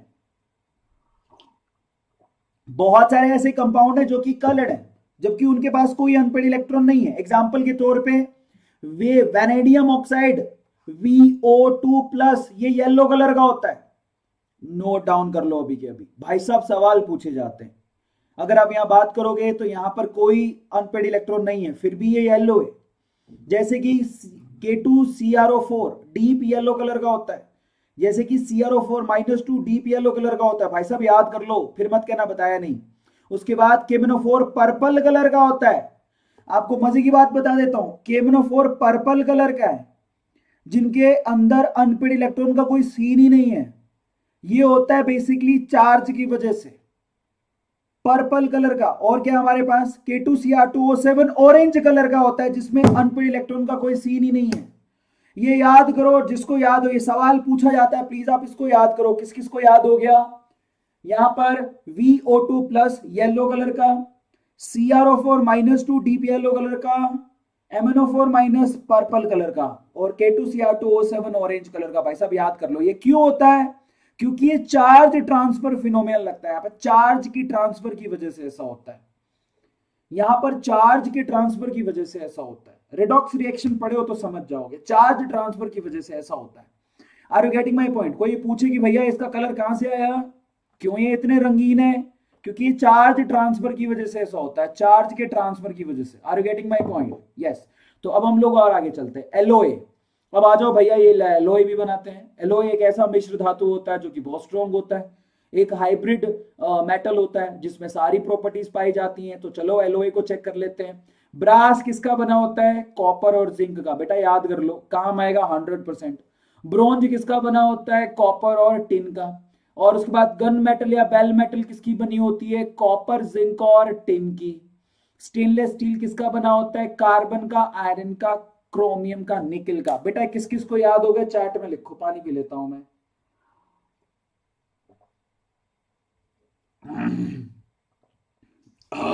किस किस को याद हो गए? मेरा गला बैठे जा रहा है, मेरे को थोड़ा थोड़ा सांस लेना पड़ेगा। पीडीएफ मिल जाएगा बेटा, पहले पढ़ तो लो। प्रगति वेरी गुड। याद हो गया सबको? तो बेटा ये आपको याद होने चाहिए। Brass, bronze, gun metal, stainless steel बेटा पूछी जाती है, 100% पूछी जाएगी। अब हम बात करेंगे यहाँ पर इंटरस्टिशियल कंपाउंड की। इंटरस्टिशियल कंपाउंड क्या होते हैं? जब क्रिस्टल की स्ट्रक्चर में कहीं बाहर से कोई आता है या फिर अंदर से कोई एटम निकल के किसी इंटरस्टिशियल जगह पे चला जाता है, उसको इंटरस्टिशियल कंपाउंड कहते हैं। और ये जो डी ऑर्बिटल्स होते हैं, जो डी ब्लॉक के मेटल्स होते हैं, वो इंटरस्टिशियल कंपाउंड बनाते हैं। अब बेसिकली ये एक तरह का डिफेक्ट है जो आप लोगों ने सॉलिड स्टेट में पढ़ा होगा, पढ़ा है ना? और बेसिकली ट्रांजिशन एलिमेंट जो होते हैं वो इंटरस्टिशियल कंपाउंड बनाते हैं, क्योंकि मेटल यहां पर इंटरस्टिशियली कहीं चला जाता है घूमते घूमते। एग्जाम्पल के तौर पे FeO is the example of interstitial compound. Iron oxide is the example of interstitial compound. आप लोग याद रखो, यहां पर क्या होगा? कुछ Fe+2 निकल जाते हैं, उसकी जगह Fe+3 आ जाता है और एक वेकेंट सीट बच जाती है। इनको इंटरस्टिशियल कंपाउंड कहते हैं। यहां पर जगह बन जाती है, जरा आप चेक करो। और यहाँ पर Fe+2 की जगह जरा आप चेक करना, तो यहाँ पर Fe+2 की जगह अगर आप Fe+3 कंपाउंड डाल दो तो बीच में एक वेकेंट जगह बच गई। जरा आप चेक करना, ये वेकेंट जगह बच गई। और यहाँ पर आप क्या कर सकते हो? इस वेकेंट जगह पर यहाँ पर कोई ना कोई मेटल आके घुस सकता है, तो इसको बोलते हैं इंटरस्टिशियल कंपाउंड। इंटरस्टिशियल आ गया समझ में? ये भी एक तरह का हाइब्रिड कंपाउंड होता है, हाइब्रिड करके बनाए जाते हैं। इंटरस्टिशियल कंपाउंड की प्रॉपर्टी क्या होती है? इंटरस्टिशियल कंपाउंड की खास बात ये होती है कि वेरिएबल ऑक्सीडेशन स्टेट दिखाता है। दूसरा, ये हार्ड होते हैं। तीसरा, इनकी मेल्टिंग पॉइंट और बॉइलिंग पॉइंट इनकी ज्यादा होती है एज कंपेयर टू अदर। इसके अलावा क्यों? क्योंकि ये mixture of ionic and covalent bond होते हैं, इस वजह से ये बहुत अच्छे कंडक्टर होते हैं और इलेक्ट्रिसिटी भी ये क्या करते हैं, इलेक्ट्रिसिटी को कंडक्ट करते हैं। ये आपको ध्यान रखना है इंटरस्टिशियल कंपाउंड की। अब हम बात करेंगे भैया, ये टॉपिक सबसे ज्यादा इंपॉर्टेंट है, इसमें से सवाल सबसे ज्यादा पूछा जाएगा, कैटालिटिक एक्टिविटी। भाई साहब अब अगर अपनी कुर्सी की पेटियां आप लोग बांध लो, अब ये जो चीज है वो बहुत ज्यादा पूछी जाएगी, फिर मत कहना कि मैंने बताया नहीं। तो अब आप नोट डाउन करो कैटालिटिक प्रॉपर्टी। भाई साहब ये जितने भी डी एलिमेंट्स हैं सबके सब कैटालिटिक प्रॉपर्टी शो करते हैं, बहुत सारे, मतलब सब नहीं बहुत सारे। ये इनकी खास बात है कि कैटालिटिक प्रॉपर्टी शो करते हैं। उसके पीछे का रीजन क्या है, उसके पीछे का रीजन है, कई बार पूछते हैं कि भैया ये कैटालिटिक प्रॉपर्टी क्यों शो करते हैं। सबसे पहले presence of empty D orbital, क्योंकि इनके पास एम्प्टी डी ऑर्बिटल होता है, इनका सरफेस एरिया लार्ज होता है, इसीलिए कैटालिटिक प्रॉपर्टी शो करते हैं। इनकी वेरिएबल ऑक्सीडेशन स्टेट होती है, मेन रीजन यही है। अगर कोई पूछे सबसे मेन रीजन क्या है, क्योंकि इनकी वेरिएबल ऑक्सीडेशन स्टेट होती है, तो मेन रीजन यही है, कैटालिटिक प्रॉपर्टी शो करते हैं। इसके अलावा इनकी खास बात ये भी है कि ये कॉम्प्लेक्स कंपाउंड बना सकते हैं। भाई साहब ये रीजन है। तो अगर कोई पूछे कि क्यों कैटालिटिक प्रॉपर्टी दिखाते हैं, पहला रीजन सब लोग लिखो, इनके पास एम्प्टी डी ऑर्बिटल होते हैं। दूसरा, सरफेस एरिया ज्यादा होता है। तीसरा, इनके पास वेरिएबल ऑक्सीडेशन स्टेट होता है। चौथा, इनकी ना कॉम्प्लेक्स बनाने की प्रॉपर्टी एबिलिटी होती है, इसकी वजह से ऐसा करते हैं। आया सबको समझ में? और ये चार रीजन होते हैं। अब बात करेंगे यहाँ पर सबसे पहले, जैसे कि टाइटेनियम, आप लोगों ने सुना होगा टाइटेनियम क्या करता है, टाइटेनियम टेट्राक्लोराइड और यहाँ पर aluminium triethyl aluminium Ziegler Natta catalyst, किस किस ने सुना है, जो कि पॉलीमराइजेशन में काम आता है, हाई डेंसिटी पॉलीथीन बनाने में काम आता है। किस किस ने सुना है, कौन कौन सुने ला ये कि टाइटेनियम बेसिकली टाइटेनियम टेट्राक्लोराइड और triethyl aluminium Ziegler Natta catalyst, ये टाइटेनियम कहाँ होता है, डी ब्लॉक का एलिमेंट होता है। जिगलर नाटा कैटलिस्ट पॉलीथीन बनाने में काम आता है, हाई डेंसिटी। इसके अलावा आपने सुना होगा vanadium pentoxide, vanadium pentoxide contact process में काम आता है, H2SO4 बनाने में, सल्फ्यूरिक एसिड बनाने में वेनेडियम पेंटॉक्साइड का इस्तेमाल होता है। भाई साहब किस किस को पता है ये, किस किस को पता है ये कॉन्टेक्ट प्रोसेस बनाने में वेनेडियम पेंटॉक्साइड यूज होता है। और नंबर 1 स्कैंडियम, ये जो स्कैंडियम है वो यूज नहीं होता, तो आप लिख लो गर्म पानी, आप लिख लो बेटा, ये कैटलिस्ट की तरह यूज नहीं होता। स्कैंडियम को यूज नहीं करते, टाइटेनियम को यूज करते हैं, वेनेडियम को यूज करते हैं। कहाँ का यूज करते हैं मैंने आपको बता दिया, सवाल इससे आएंगे, 100% आएंगे। चलो अब अभी तक हमने काफी कुछ पढ़ लिया, अब हम इसकी कैटालिटिक प्रॉपर्टी को आगे की तरफ चलेंगे। आप अगर पानी वानी पीना चाहते हो मम्मी को बुला लो, मेरा भी, मैं थोड़ा सा खा पी लेता हूँ। आगे चलें, मेरा बच्चा पार्टी तैयार है एकदम। कौन कौन रेडी है आगे पढ़ने को, जल्दी करो, शाबाश, सब बताओ। मेरी हिंदी भी खराब हो गई गले के चक्कर में, मैं शाबाश बोल रहा हूँ, और इससे बुरी हालत क्या होगी। अब कौन कौन तैयार है?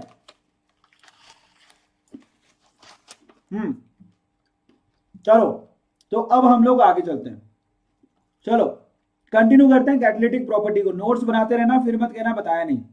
अब आगे क्या है, नंबर 4 क्रोमियम। क्रोमियम को कहाँ यूज किया जाता है, देखो एल्यूमिनियम ऑक्साइड और क्रोमियम ऑक्साइड को यूज करते हैं एरोमेटाइजेशन में, ये मैंने पढ़ाया हुआ आपको, एरोमेटाइजेशन में, एरोमेटिक रिंग बनाने में, याद है आप लोगों को, एरोमेटाइजेशन में यूज करते थे, एरोमेटिक रिंग बनाने में।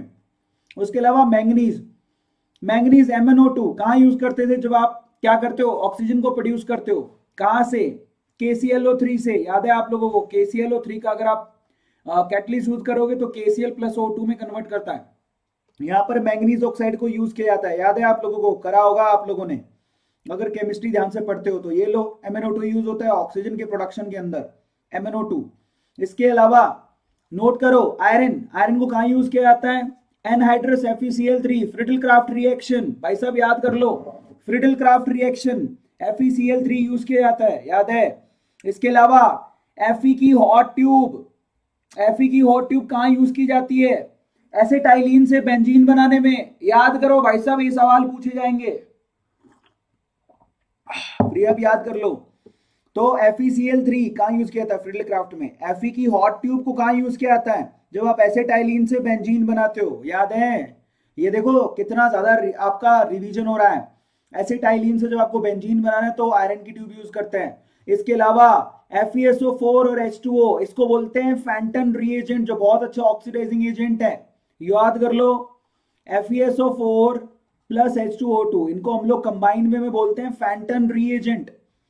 और ये कैसे काम करते हैं? ऑक्सीडाइजिंग एजेंट की तरह। इसके अलावा मेटेलिक Fe कहां यूज करते हो? अमोनिया बनाने में, याद है? Nitrogen plus hydrogen will give you ammonia, लेकिन उसके लिए आप किसको यूज करते थे? आयरन को, याद है? इसके अलावा आप कोबाल्ट को कहां यूज करते हो? कोबाल्ट बेसिकली, ये देख लो जरा, आप चेक करो, used hydroformylation, oxo process. Oxo process में हाइड्रोफॉर्माइलेशन मतलब आप जब CHO में कन्वर्ट करते हो, हाइड्रोफॉर्माइलेशन, CHO में जब कंपाउंड को कन्वर्ट करते हो तो आप कोबाल्ट का ये कॉम्प्लेक्स कंपाउंड यूज करते हो, HCOCO4। कोबाल्ट का ये आपको कंपाउंड यूज करना पड़ता है, याद आया? इसके अलावा निकिल, हाइड्रोजिनेशन, रेनी निकल को इस्तेमाल करते हैं हाइड्रोजिनेशन में, एल्कीन और एल्काइन के केस में।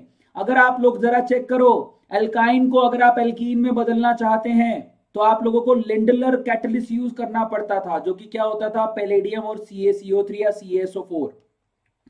अगर आप रेनी निकल इस्तेमाल करते हो तो आप एल्काइन से सीधे एल्कीन बना लेते हो, अदरवाइज एल्काइन से क्या बनता था? एल्कीन, क्योंकि यहां पर आपने पॉइजनस पैलेडियम यूज किया था। अगर आप रेनी निकल यूज करोगे तो सीधे एल्काइन से आप क्या बना लोगे? सीधे एल्काइन से आप एल्केन बना लोगे, CH3 सिंगल बॉन्ड CH3। बहुत बड़ी बात है भैया, याद कर लो। इसके अलावा अगर आप बर्च रिडक्शन करते हो तो आप ट्रांस एल्कीन बना सकते हो। तो देखो, ये देखो आपके सामने ऑर्गेनिक आ गई। सिस एल्कीन बनानी है तो आप पैलेडियम CSO4 के साथ यूज करो। अगर आप लोगों को एल्केन बनानी है, रेनी निकल यूज करो। अगर आप लोगों को एल्कीन बनानी है ट्रांस वाली, तो आप बर्च रिडक्शन यूज कर लो, काम हो गया आपका। Birch reduction liquid, yes, lithium और लिक्विड अमोनिया, इनको यूज करके बनाया जाता है, याद आ गया? उसके बाद कॉपर, कॉपर को भी आप कैटलिस्ट की तरह यूज कर सकते हो। कॉपर ट्यूब अगर आप यूज करते हो और अच्छी खासी हीट रखते हो तो एरोमेटाइजेशन में यूज होता है। ना सिर्फ आयरन की ट्यूब, आप कॉपर की ट्यूब को यूज करके भी इथाइन को किसमें कन्वर्ट कर सकते हो? बेंजीन के अंदर। भाई साहब याद कर लो, बहुत इंपॉर्टेंट है। इसके अलावा पैलेडियम क्लोराइड और कॉपर क्लोराइड, क्यूप्रस क्लोराइड, ये विकर्स प्रोसेस में यूज होते हैं, जहां पर आप क्या कर सकते हो? एल्कीन को कन्वर्ट करते हो डायरेक्टली किसके अंदर? एल्डिहाइड के अंदर। याद कर लो भाई साहब, ये बहुत इंपॉर्टेंट है। This is one of the most important thing, मैं स्टार लगा देता हूं यहां पे। तो इसको वेकर प्रोसेस कहते हैं, जहां पर आप पैलेडियम क्लोराइड और यहां पर क्यूप्रस क्लोराइड को यूज करते हो, जहां पर आपका जो एल्कीन्स हैं वो सीधे एल्डिहाइड में कन्वर्ट हो जाती है। एल्कीन्स डायरेक्टली एल्डिहाइड में कन्वर्ट हो जाती है। So much important this is. अब हम बात करेंगे ऑक्सीडेशन स्टेट की। अब आपको सबको पता है इनकी खास बात ये होती है, जरा आप चेक करो। अगर आप पी ब्लॉक में जाओगे, पी ब्लॉक की क्या खास बात होती है? अगर आप ऊपर से नीचे पी ब्लॉक में जाओगे, जैसे कि अपन बात करें किसकी बात करोगे? अपन बात कर लेते हैं ग्रुप नंबर 15 की, ना पी ऐसे सबके बीच। ऊपर से नीचे जाओगे तो इनकी यहां पर अंदर वाले जो इलेक्ट्रॉन्स होते हैं NH2, वो पार्टिसिपेट नहीं करते इनर्ट पेयर इफेक्ट की वजह से। याद है, इनर्ट पेयर इफेक्ट की वजह से अंदर वाले इलेक्ट्रॉन पार्टिसिपेट करते नहीं है। तो ऊपर से नीचे जाने पर इनकी ऑक्सीडेशन स्टेट +2 से घट जाती है, क्योंकि अंदर वाले दो इलेक्ट्रॉन पार्टिसिपेट ही नहीं करते। ऐसा यहां पर डी ब्लॉक के एलिमेंट्स के साथ नहीं होता। जरा आप चेक करो, unlikely P block where heavy element shows the lower oxidation state. P block में अगर आप ऊपर से नीचे जाओगे तो जो हैवी एलिमेंट है, मेटल आते हैं, तो वो लोअर ऑक्सीडेशन स्टेट शो करते हैं, लेकिन डी ब्लॉक में ऐसा नहीं होता। डी ब्लॉक में ऊपर से नीचे जाने पर आपको हायर ऑक्सीडेशन स्टेट देखने को मिलेगी। मतलब जरा आप कंपैरिजन करो, अगर आप मोलिब्डेनम और टंगस्टन की बात करोगे तो इनकी मोलिब्डेनम की +4 और टंगस्टन की +4 ज्यादा स्टेबल है एज कंपेयर टू क्रोमियम का +4। जरा आप चेक करो, और ये बहुत इंपॉर्टेंट है। मोलिब्डेनम और टंगस्टन का जो +4 वाला है वो क्रोमियम से ज्यादा स्टेबल है। अब हम बात करेंगे यहां पर इनके अलग अलग ऑक्सीडेशन स्टेट की। तो देखो भैया, स्कैंडियम की ऑक्सीडेशन स्टेट होती है +3, टाइटेनियम की होती है +2, +3, +4, +5, वेनेडियम की होती है +2 +3 +4 +5, क्रोमियम की होती है +2 +3 +4 +5 +6, मैंगनीज की होती है +2 +3 +4 +5 +6 +7। सबसे ज्यादा ऑक्सीडेशन स्टेट किसकी होती है? मैंगनीज की, फिर धीरे धीरे कम होने लगती है। आयरन की यस 2 3 4 5 6, ज्यादातर आप 2 और 3 वाले कंपाउंड देखते हो, बाकी कॉम्प्लेक्सेस होते हैं। कोबाल्ट की बात करो 2 3 4 5, निकल की 2 3 4, कॉपर की 2 3, और जिंक का तो एक ही होता है, जैसे स्कैंडियम का एक ही होता है, जिंक का भी एक ही होता है। तो these are the oxidation states of these metals. Now why so, इनका वेरिएबल ऑक्सीडेशन स्टेट क्यों होता है? क्योंकि उनके पास n-1d ऑर्बिट और n-1d सबशेल के जो इलेक्ट्रॉन्स होते हैं और ns के इलेक्ट्रॉन्स होते हैं, वो सभी पार्टिसिपेट करते हैं। बाहर वाले दोनों शेल के जो इलेक्ट्रॉन्स होते हैं, अनपेड इलेक्ट्रॉन, वो पार्टिसिपेट करते हैं बॉन्ड बनाने में, इसीलिए वेरिएबल ऑक्सीडेशन स्टेट शो करते हैं। सिंपल रीजन है इसका, और कोई लॉजिकल रीजन एक बता दिया आप, इसके अलावा कोई नहीं। यहां पर हम लोग बात करेंगे different oxidation states of manganese. Manganese की डिफरेंट ऑक्सीडेशन स्टेट्स की बात कर लेते हैं। सबसे पहले मैं आपको ऑक्सीडेशन स्टेट दिखाऊंगा, फिर मैं आपको कंपाउंड बताऊंगा, जो कि बहुत इंपॉर्टेंट है, क्योंकि अभी आप पढ़ के आए हो कि मैंगनीज की ऑक्सीडेशन स्टेट ज्यादातर सबसे ज्यादा है, और कहां तक जा सकती है? +7 तक जा सकती है। अभी आप पढ़ के आए थे, देखो दिखा देता हूं आप लोगों को। अगर आप देखोगे तो मैंगनीज +2 +3 +4 +5 +6 +7, भाई साहब ये तो बहुत दिखाता है, भाई साहब बहुत दिखाता है। तो अब चेक करते हैं कि कौन कौन से हैं। जैसे कि अगर मैं बात करूं +7 ऑक्सीडेशन स्टेट की, तो वो होता है KMnO4। KMnO4 में +7 ऑक्सीडेशन स्टेट देखने को मिलेगी। +6 वाला है K2MnO4, +5 वाला है K3MnO4 जो कि अनस्टेबल है। उसके अलावा +4 वाला है यहाँ पर MnO2, +3 वाला है Mn2O3, +2 वाला है यहाँ पर MnO, और +1 वाला कंपाउंड है जो कि अनस्टेबल होता है Mn2O। जरा आप चेक करो भाई साहब, किस किस को पता है, जरा आप चेक कर लो, नोट डाउन करो कि मैंगनीज यहाँ पर +1 से +7। पानी पी लेता हूँ भाई, गला बैठ जाएगा, कल बोल ही नहीं पाऊंगा मैं। सबको समझ में आया?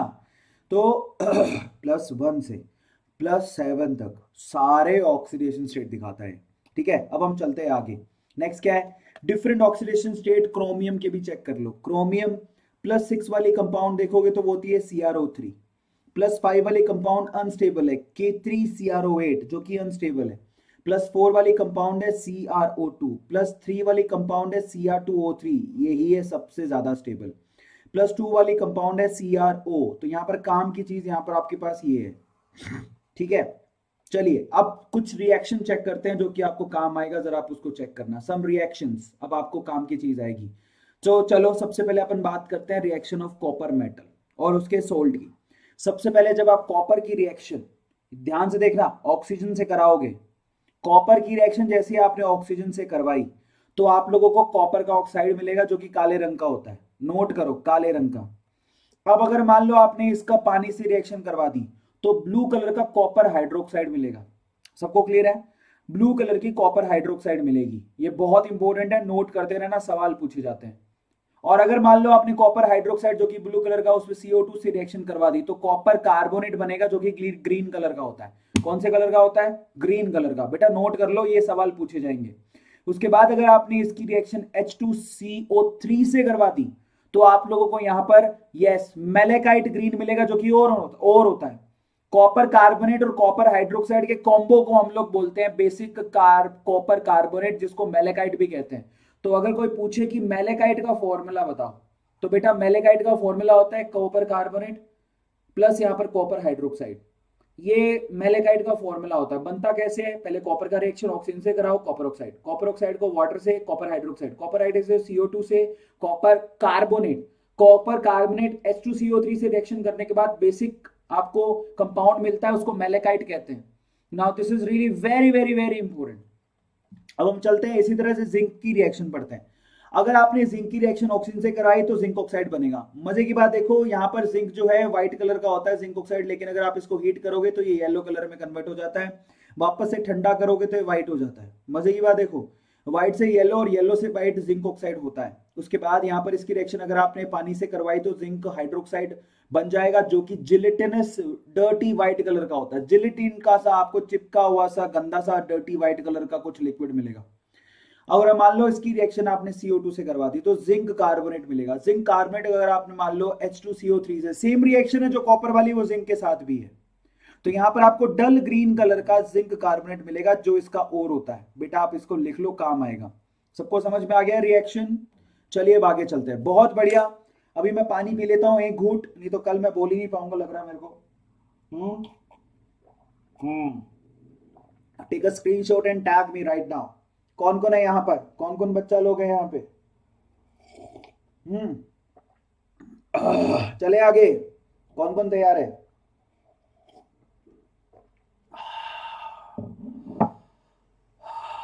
चलो मैं तैयार हूं। अब हम चलते हैं आगे।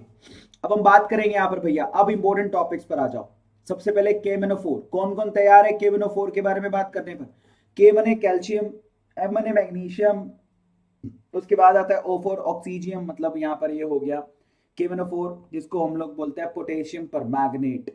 Now this article is one of the most important article. हम एंडिंग पॉइंट पर है, कहीं ना जाना, क्योंकि वापस लौट के आपको इसी क्लास में पढ़ने को है आना।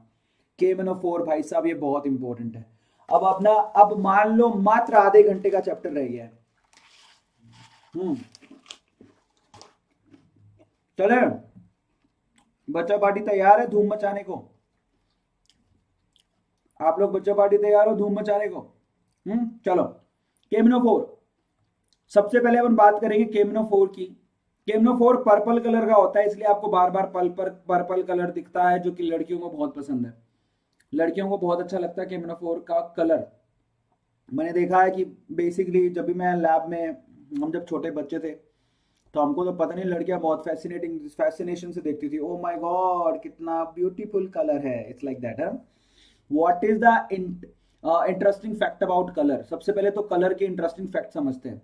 बेटा KMnO4 का जो कलर होता है वो पर्पल पिंक कलर का होता है, और वो इलेक्ट्रॉन की वजह से बिल्कुल नहीं होता।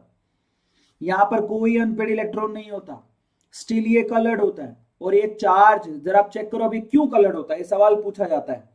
ये कलर्ड होता है LMCT की वजह से। LMCT क्या होता है? Ligand to metal charge transfer होता है, उसकी वजह से होता है। प्लीज आप इसको लिखो, जब लिगेंड से मेटल की तरफ चार्ज को ट्रांसफर किया जाता है उसकी वजह से इसका कलर यस पर्पल कलर का होता है। लिखो, काम आएगा। और ये इतना बढ़िया है, मैं आपको बता देता हूं, ये बहुत ही ज्यादा स्ट्रॉन्ग ऑक्सीडाइजिंग एजेंट है भाई साहब। This is a strong oxidizing agent जो कि सेल्फ इंडिकेटर की तरह काम करता है टाइट्रेशंस में। ये तो आपको पता होगा, जो आपने स्कूल में करी होंगी। टाइट्रेशंस में ये सेल्फ इंडिकेटर की तरह काम करता है, धीरे धीरे पर्पल कलर जाने लगता है। ये तो पढ़े हो तुम लोग। इसके अलावा जो वाटर है उसके अंदर ये स्लाइटली सॉल्युबल होता है। प्लीज आप इसको लिख लो, काम आएगा। So this is slightly soluble in water. ये स्ट्रॉन्ग ऑक्सीडाइजिंग एजेंट होता है। ये कलर्ड इस वजह से नहीं होता कि इसमें अनपेड इलेक्ट्रॉन होते हैं। ये कलर्ड होता है ligand to metal charge transfer की वजह से। टाइट्रेशन में ये काम आता है, बल्ले बल्ले शामा शामा। चलिए अब आगे चलते हैं। सबसे पहले स्ट्रक्चर को चेक करते हैं, KMnO4 की स्ट्रक्चर कैसी होती है। यहां पर क्या होता है कि बेसिकली जो मैंगनीज है वो तो 7 बॉन्ड बना सकता है। तो 2 बॉन्ड एक ऑक्सीजन से, 2 बॉन्ड एक ऑक्सीजन से, 2 बॉन्ड एक ऑक्सीजन से, 1 बॉन्ड एक ऑक्सीजन, 7 बॉन्ड बना लिए। और उसके बाद इस ऑक्सीजन में माइनस होगा और पोटेशियम पे प्लस होगा, क्योंकि पोटेशियम ने इसको इलेक्ट्रॉन दिया तो इस पे माइनस पे प्लस। ये इसकी स्ट्रक्चर होती है। मजे की बात, मजे की बात, मजे की बात, मजे की बात। अब आप चेक करना यहां पर, अब जरूरी नहीं है कि यहां पर यही ऑक्सीजन हो जिससे पोटेशियम जुड़ा हो। इससे भी जोड़ सकते हो आप, इससे भी जोड़ सकते हो, इससे भी जोड़ सकते हो। तो यहां पर टोटल 4 तरह की रेजोनेटिंग स्ट्रक्चर बनेंगी। देखो, ये पहली रेजोनेटिंग स्ट्रक्चर, ये दूसरी रेजोनेटिंग स्ट्रक्चर, ये तीसरी रेजोनेटिंग स्ट्रक्चर, और ये चौथी रेजोनेटिंग स्ट्रक्चर। 4 रेजोनेटिंग स्ट्रक्चर बन रही है KMnO4 की। आ रहा है समझ में? ये 4 रेजोनेटिंग स्ट्रक्चर है, 4 रेजोनेटिंग स्ट्रक्चर है। और यहां पर रेजोनेंस होता है एमिनो बॉन्ड की वजह से। समझ में आ गया? और ये रेजोनेंस, इसी रेजोनेंस की वजह से ये जितने भी एमिनो बॉन्ड है वो सबके सब इक्वल होते हैं। ये तो आप पढ़े होंगे, ये सबके सब इक्वल होते हैं। कितना होता है बॉन्ड ऑर्डर, जरा आप चेक करो। सबसे पहले तो बॉन्ड एंगल चेक करते हैं। KMnO4 में बॉन्ड एंगल होता है 109 डिग्री का। प्लीज आप इसको नोट डाउन करो। एंगल रिमेन टेट्राहेड्रल, 109 डिग्री का एंगल होता है रेजोनेंस की वजह से। प्लीज आप इसको नोट डाउन करो।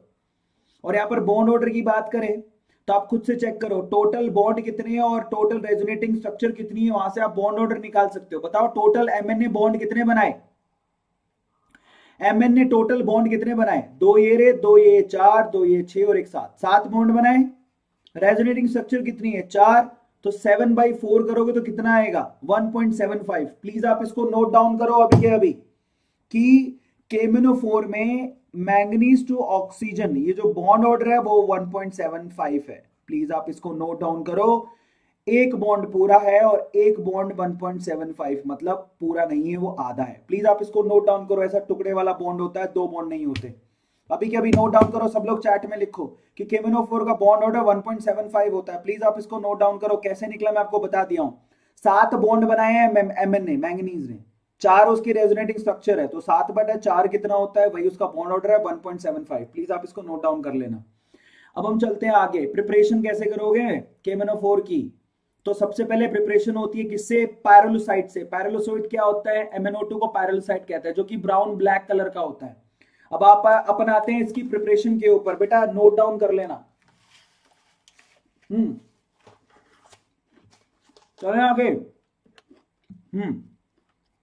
तो यहां पर बात करेंगे अपन MnO2 की। सबसे पहले KMnO4 MnO2 से बनाया जाता है। MnO2 को बोलते हैं पायरोलोसाइट, जिसको जो कि होता है ब्लैक ब्राउन कलर का होता है। अब आप MnO2 को बेसिक मीडियम में रिएक्शन कराते हो ऑक्सीजन के साथ, ध्यान से देखना। जैसे ही आप MnO2 को बेसिक मीडियम में ऑक्सीजन के साथ रिएक्शन करवाते हो, और बेसिक मीडियम में आपको लेना क्या होता है KOH, क्योंकि आपको KMnO4 बनाना है भाई। जब आप KOH से रिएक्शन कराते हो ऑक्सीजन की, तो आप डार्क ग्रीन कलर का आपको कंपाउंड मिलता है K2MnO4। समझ में आ गया, जो डार्क ग्रीन कलर का होता है। उसके बाद जैसे ही आप इसका इलेक्ट्रोलिसिस कराते हो, आपको डिस्प्रोपोर्शनेशन रिएक्शन देखने को मिलती है, जिससे आपको दो कंपाउंड मिलते हैं, एक तो KMnO4 और दूसरा MnO2। डिस्प्रोपोर्शनेशन कैसे हो गई ये रिएक्शन इलेक्ट्रोलिसिस वाली, क्योंकि यहां पर Mn प्लस के 6 पर है, प्लस के 6 से कहां चला जाता है, प्लस के 7 पर। तो जब ये प्लस के 6 से प्लस के 7 पर जाता है तो ऑक्सीडेशन हो गया, और ये प्लस के 6 से प्लस के 4 पर आता है तो ये रिडक्शन हो गया। तो बेसिकली यहां पर डिस्प्रोपोर्शनेशन रिएक्शन होती है जब आप इसका इलेक्ट्रोलिसिस कराते हो, बहुत इंपॉर्टेंट है। अब इसको याद कर लेना, मैं आपको दोबारा बता रहा हूं जो बच्चे नए थे। MnO2 की रिएक्शन KOH और ऑक्सीजन के साथ करवाने के बाद आपको K2MnO4 मिलता है, जो कि डार्क ग्रीन कलर का होता है। अगर आप बाद में इसकी एसिडिक मीडियम और बेसिक मीडियम में इसकी इलेक्ट्रोलिसिस करा दोगे तो आपको दो कंपाउंड मिलेंगे, एक तो मिलेगा आपको KMnO4, दूसरा मिलेगा MnO2।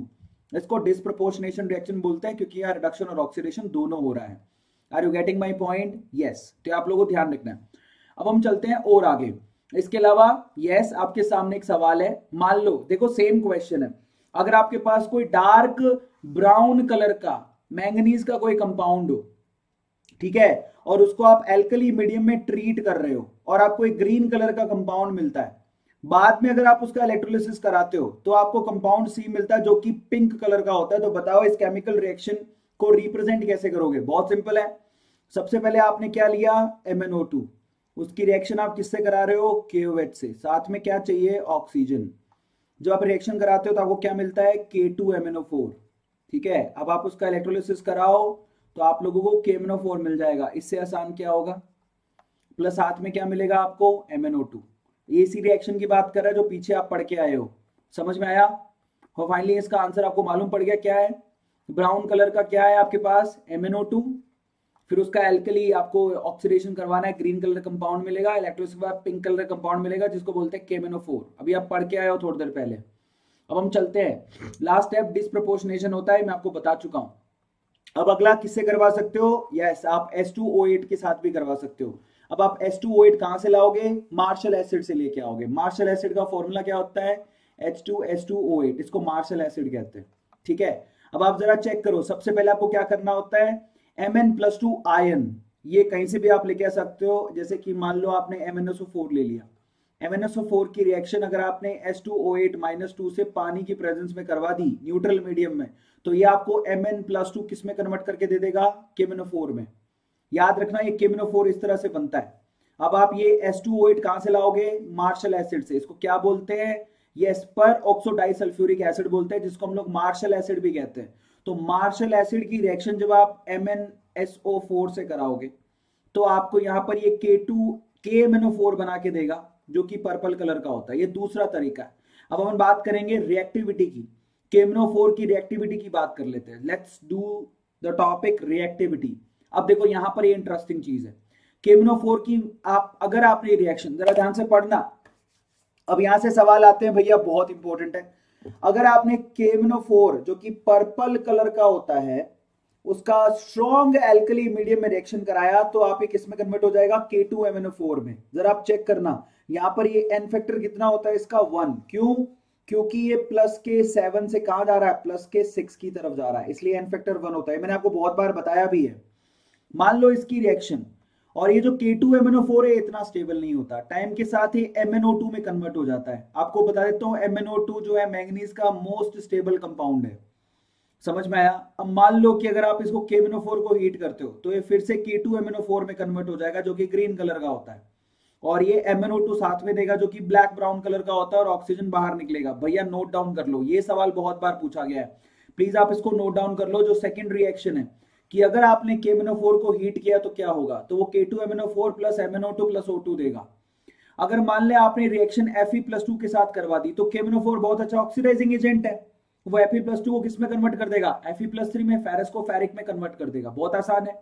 और अगर आपने KMnO4 की रिएक्शन न्यूट्रल और स्लाइटली एल्कली मीडियम में करवाई तो ये खुद को किस में कन्वर्ट कर लेता है, MnO2 में। बहुत बार बताया है मैंने आपको कहा था कि याद कर लो, एक काम आएगा। यहां पर जो है मैंगनीज है वो प्लस के 7 से किधर चला जाता है, प्लस के 4 पर, स्लाइटली न्यूट्रल मीडियम में और स्लाइटली एल्कली मीडियम में। तो एन फैक्टर कितना हो गए यहाँ पर, 3। अब चले और आगे रिएक्टिविटी KMnO4 की बात करते हैं। मान लो इसका आपने एसिडिक मीडियम में आपने डिसोल्व किया, देखो आपने बेसिक मीडियम में डिसोल्व कर दिया, न्यूट्रल में डिसोल्व कर दिया, अब एसिडिक मीडियम में डिसोल्व करेंगे तो क्या होगा, ये Mn+2 में कन्वर्ट हो जाएगा। बेटा आपको याद करना पड़ेगा, और ये जिसने रेडॉक्स अच्छे से पढ़ी है वो उसको ये याद होता है, पहले से ही याद होता है। किस किस को याद है ये बताइए जरा। अब अगली रिएक्शन पर चलते हैं। मान लो आपने सल्फाइड से रिएक्शन कराई तो उसको ऑक्सीडाइज करके सल्फेट में कन्वर्ट कर देगा, और पता है इसके रट्टा मारने की जरूरत नहीं पड़ती।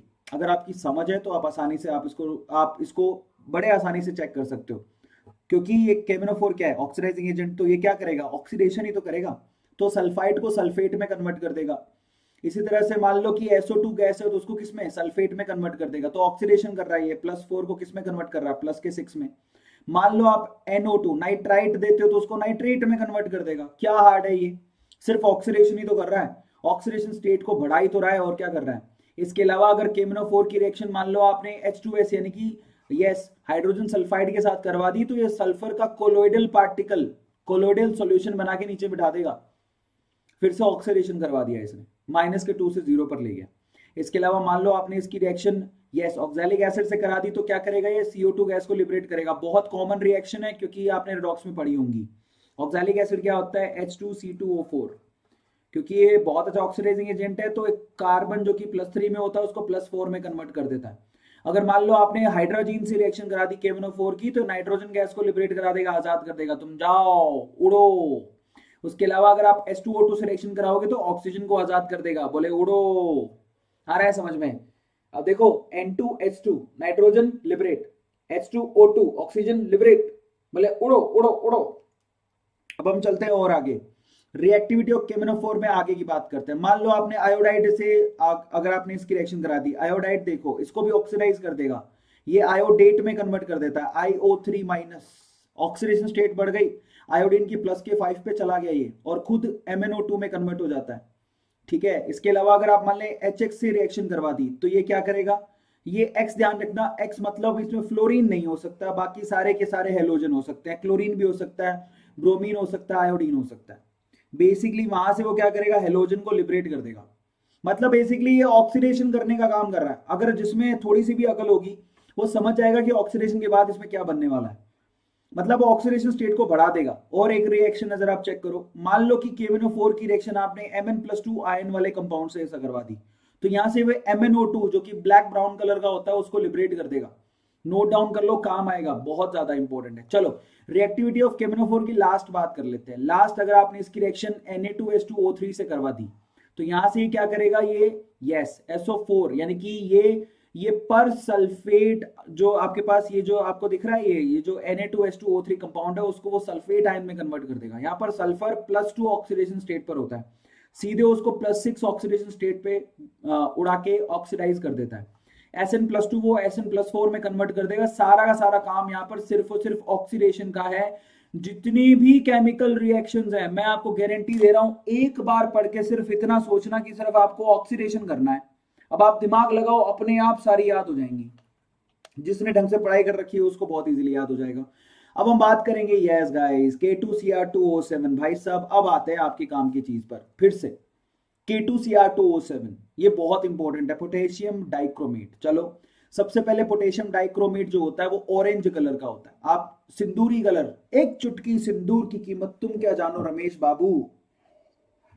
तो आप ये मत समझ लेना कि आपके जो सिंदूर होता है बेसिकली जो दीपिका पादुकोण ने सिंदूर लगाया था वो कोई पोटेशियम डाइक्रोमेट का होता है, ऐसा मत समझ लेना, ठीक है। बट ऑरेंज कलर का होता है, ठीक है। अब हम आगे चलते हैं। ऑरेंज कलर के बाद स्ट्रक्चर कैसी होती है? पोटेशियम डाइक्रोमेट की स्ट्रक्चर कुछ ऐसी होती है जिसमें 2 क्रोमियम जो है बेसिकली टोटल कितने बॉन्ड बनाते हैं? 6। चेक करो, ये 2, ये 4, 5 और ये 6। और बीच में ऑक्सीजन कैसे एज अ ब्रिज काम करती है? एक ऑक्सीजन होगी जो एज अ ब्रिज काम करेगी। प्लीज आप चेक कर लो। तो यहां पर इस तरह से इसको लोकेट किया जाता है। जरा आप इसको चेक करना, स्ट्रक्चर बहुत इंपॉर्टेंट है। Are you getting my point? Yes yes yes. तो आप ये समझ लेना, यहाँ पर भी रेजोनेटिंग स्ट्रक्चर बहुत बनेंगी क्योंकि ये माइनस का साइन किसी पे भी हो सकता है। समझ में आता है? तो आपको बहुत सारी रेजोनेटिंग स्ट्रक्चर, टोटल 3 और 3 6 रेजोनेटिंग स्ट्रक्चर देखने को मिलेंगी। और ये एंगल कितना का होता है? 126 डिग्री का होता है। जो ब्रिजिंग ऑक्सीजन है बेसिकली वो 126 डिग्री का एंगल बना रही है। प्लीज आप इसको नोट डाउन कर लेना। अब अपन प्रिपरेशन पे चलते हैं। पोटेशियम डाइक्रोमेट की प्रिपरेशन कैसे कराओगे? तो प्रिपरेशन में सबसे पहले आप इसकी रिएक्शन कराते हो। यस यस, ये क्रोमाइट ओर से आप इसको बना सकते हो। पहले तो आप इसको नोट डाउन करो कि पोटेशियम डाइक्रोमेट को क्रोमाइट ओर से बनाया जाता है। क्रोमाइट ओर क्या होती है? FeCr2O4। जरा आप इसको नोट डाउन करो, FeCr2O4। FeCr2O4 इसको क्रोमाइट ओर बोलते हैं। रिएक्शन पर चलते हैं। चलो यहाँ पर FeCr2O4 की रिएक्शन सबसे पहले आप बेसिक मीडियम में आप NaOH से करा लो या फिर Na2CO3 से करा लो, साथ में ऑक्सीजन होनी जरूरी है। जैसे आप इसकी रिएक्शन कराओगे तो ये FeCr2O4 जो है वो किस में कन्वर्ट हो जाएगा? Na2CrO4 में कन्वर्ट हो जाएगा। प्लीज आप इसको नोट डाउन करो, मेन चीज यही है, बाकी तो सब कॉमन है। FeCr2O4 बेसिकली Na2CrO4 में कन्वर्ट होगा जो कि येलो कलर का होता है। मेन चीज यही है, आप इसको नोट डाउन करो अभी के अभी। सोडियम क्रोमेट बोलते हैं इसको, सोडियम क्रोमेट, जो कि येलो कलर का होता है। बाद में आप क्या करते हो जरा आप चेक करो, ये सोडियम क्रोमेट जो बना है, any chromate with acid gives dichromate. किसी भी क्रोमेट को अगर आप एसिड से रिएक्शन कराओगे तो वो डाइक्रोमेट दे देगा आपको तुरंत। तो पहले आप लोगों को क्रोमेट बनाना होता है। तो FeCr2O4 को रिएक्शन कराओ NaOH से तो आपको Na2CrO4 मिलेगा जिसको क्रोमेट बोलते हैं, जो कि येलो कलर का है। अब आप इसका एसिड से रिएक्शन कराओ, Na2CrO4 जो कि येलो कलर का है उसको H2SO4 से रिएक्शन कराओगे तो आपको Na2Cr2O7 मिलेगा जो कि ऑरेंज कलर का होता है। भाई साहब नोट डाउन करो, यही काम की चीज है। तो Na2CrO4 को अगर आप एसिड से रिएक्शन कराओगे तो Na2Cr2O7 मिलेगा जो कि आपका ऑरेंज कलर का होता है। और जैसा कि थोड़ी देर पहले लिखा हुआ था, किसी भी क्रोमेट को एसिड से रिएक्शन कराओगे तो वो डाइक्रोमेट दे देता है, तो आपको ऑरेंज कलर का मिल गया जो कि हाईली सॉल्युबल होता है। बट आपको क्या बनाना है? K2Cr2O7 बनाना है। तो आप इसकी KCl से रिएक्शन कराओ। जैसे ही आप इसकी KCl से रिएक्शन कराओगे ये आपको K2Cr2O7 और .2H2 के क्रिस्टलाइन फॉर्म में आप लोगों को ये कंपाउंड दे देगा। मतलब समझो कि 2 पानी के मॉलिक्यूल क्रिस्टलाइन फॉर्म में आपके पास अवेलेबल है। Now this is how you have to make dichromate ion. कैसे बनाओगे आप लोगों को फिर से समझा देता हूं, अगर किसी को पता नहीं लगा तो। इसके लिए आप लोगों को क्या लेना पड़ेगा जरा आप चेक करो। आप लोगों को यहां पर क्रोमाइट ओर लेना है जिसका फॉर्मूला होता है FeCr2O4। FeCr2O4 यस, NaOH के साथ रिएक्शन कराओ तो ये आपको Na2CrO4 देगा। एसिड के साथ रिएक्शन करवाते ही आपको Na2Cr2O7 मिल जाएगा। Na2Cr2O7 मिल गया, फिर आप KCl से रिएक्शन कराओ, आपको K2Cr2O7 मिल जाएगा जो कि ऑरेंज कलर का होता है। समझ में आया? अब हम बात करते हैं रिएक्शंस की। K2Cr2O7 की रिएक्शंस पर बात कर लेते हैं। सबसे पहले अगेन ये बहुत अच्छा ऑक्सीडाइजिंग एजेंट होता है जो खुद रिड्यूस होके +6 से कहा जाता है +3 में। तो चलो इसकी रिएक्शन को चेक करते हैं। सबसे पहले मान लो आपने H2O2 से रिएक्शन करवा दी तो ये क्या करेगा, बेसिक मीडियम में H2O2 से रिएक्शन करते ही ये एक ऐसा कॉम्प्लेक्स कंपाउंड बनाएगा जो कि अनस्टेबल होता है, रेड ब्राउन कलर का, K3CrO8। और जैसी K3CrO8 काफी समय तक पड़ा रहता है तो ये किस में कन्वर्ट हो जाता है, K2CrO4 में कन्वर्ट हो जाता है। प्लीज आप इसको नोट डाउन कर लो, क्रोमेट आयन में K2CrO4 में कन्वर्ट हो जाता है लॉन्ग स्टैंडिंग में। तो अगर आप देखो, अगर आप मैं यहाँ पर कोई हैक पकड़ना चाहते हो तो अब K2Cr2O7 K2CrO4 में कन्वर्ट होता ज्यादातर दिखेगा आपको। समझ में आ गया? अब देखो, जैसे कि मान लो आप इसको हीट करते हो तो हीट करते ही देखो किस में कन्वर्ट हुआ है, K2CrO4। मैंने कहा था आपको हैक पकड़ लो, ये हैक है, ये हैक है। जैसे कि KMnO4 किस में कन्वर्ट होता था, MnO2 में, बार बार हैक। तो यहाँ पर K2CrO4 में कन्वर्ट होगा ये, और साथ में Cr2O3 बनाएगा जो कि ग्रीन कलर का होता है, और साथ में ऑक्सीजन गैस को लिबरेट करेगा। नोट डाउन करो, बहुत इंपॉर्टेंट है। इसके अलावा अगर मान लो आपने H2O2 एसिडिक मीडियम में रिएक्शन कराई तो ये CrO5 बनाएगा, जिसमें क्रोमियम का ऑक्सीडेशन स्टेट कैसा होता है, +6, और बटरफ्लाई स्ट्रक्चर होती है, ये मैंने आपको करवा रखा है, जो कि ब्लू कलर का होता है। लॉन्ग स्टैंडिंग में CrO5 बेसिकली स्टेबल नहीं होता और खुद कन्वर्ट हो जाता है, जिसकी कलर होती है ग्रीन। तो नोट डाउन करो, ये सारी रिएक्शन बहुत इंपॉर्टेंट है। अब हम चलते हैं आगे, रिएक्शंस ऑफ K2Cr2O7 में। आगे रिएक्शन अगर आप एसिडिक मीडियम में रखोगे इसको तो ये Cr+3 कंपाउंड बनाएगा, सिंपल। इसके अलावा अगर आप यहाँ पर बात करो कि एसिडिक मीडियम में ये देखो जरा, K2Cr2O7 K2CrO4 में कन्वर्ट होगा, और बेसिक मीडियम में वापस K2Cr2O7 में कन्वर्ट हो जाता है। हाईली एसिडिक मीडियम में ये CrO4-2 में कन्वर्ट होगा, और फाइनली अगर आप बेसिक मीडियम लेके चलोगे तो वापस से K2Cr2O7 में कन्वर्ट हो जाएगा, ठीक है। और ये कन्वर्जन जरा चेक कर लो, ऑरेंज से येलो, येलो से ऑरेंज होती ही रहती है। तो आप इसको काम ले लेना, आपको काम आएगा। अगर आप हाईली एसिडिक मीडियम रखते हो तो ये K2CrO4 में कन्वर्ट होगा, फाइनली बेसिक मीडियम में K2Cr2O7 में कन्वर्ट। ये कन्वर्जन चलते रहता है, समझ में आएगा। सैफरॉन से येलो, येलो से सैफरॉन चलते रहेगा। इसके अलावा एक और रिएक्शन है, H2S से रिएक्शन कराया तो सल्फर का कोलोइडल सॉल्यूशन बना लेगा, जो कि KMnO4 ने भी बनाया था, याद है आप लोगों को। येलो कलर का कोलोइडल सॉल्यूशन बना देगा सल्फर का। अगेन ये ऑक्सीडेशन का काम कर रहा है और कुछ नहीं। इसके अलावा K2Cr2O7 की रिएक्शन अगर आप NH4Cl से कराओगे तो ये क्या करेगा, अमोनियम क्रोमेट बनाएगा। भाई साहब ये बहुत इंपॉर्टेंट है, जो आप लोगों को नाइट्रोजन गैस देता है। ये आपने किस में पढ़ा होगा, P ब्लॉक में पढ़ा होगा, नाइट्रोजन गैस बनाने का तरीका याद है। तो K2Cr2O7 NH4Cl से रिएक्शन कराओगे तो अमोनियम डाइक्रोमेट बनेगा। अमोनियम डाइक्रोमेट को अगर आप हीट करते हो तो नाइट्रोजन गैस बाहर निकलेगा, साथ में Cr2O3 मिलेगा। P ब्लॉक में आपने पढ़ा हुआ है, झूठ मत बोलना, ठीक है। इसके अलावा क्या है, इसके अलावा रिएक्शन अगर आपने HX से करा दी तो H2 रिलीज कर देगा, जैसे कि KMnO4 ने किया था। इसके अलावा अगर Fe+2 से रिएक्शन कराओगे तो Fe+3 में कन्वर्ट कर देगा, ऑक्सीडेशन कर रहा है, कुछ भी हार्ड नहीं है। इसके अलावा अगर आप Sn+2 से रिएक्शन कराओगे तो Sn+4 में कन्वर्ट कर देगा। अगर आप नाइट्राइट से कराओगे तो नाइट्रेट में कन्वर्ट कर देगा, ये पहले भी। अगर आप सल्फाइड से कराओगे तो सल्फेट में कन्वर्ट कर देगा। अगर आप I- से कराओगे तो ये स्पेशल है, वहां पर वो आयोडेट बना रहा था KMnO4, है ना, IO3- में कन्वर्ट कर रहा था। यहाँ पर ये क्या करता है, I2 लिबरेट करता है, वॉयलेट कलर का I2 लिबरेट करता है, ये बहुत इंपॉर्टेंट है। KMnO4 बेसिकली IO3- बना रहा था, यहाँ पर ये वॉयलेट कलर की आयोडीन को लिबरेट करता है, बहुत इंपॉर्टेंट है। इसके अलावा अगर आपने मान लो कि थायोसल्फेट से रिएक्शन करवा दी H2O3 तो ये सल्फर को बाहर निकालेगा। यहाँ पर जरा आप चेक कर लो, और साथ में सल्फेट आयन भी निकालेगा। सल्फर मतलब कोलोइडल पार्टिकल येलो कलर के बाहर निकाल देगा। तो ये बहुत इंपॉर्टेंट है, प्लीज आप इसको नोट डाउन कर लो। Is this clear to all of you?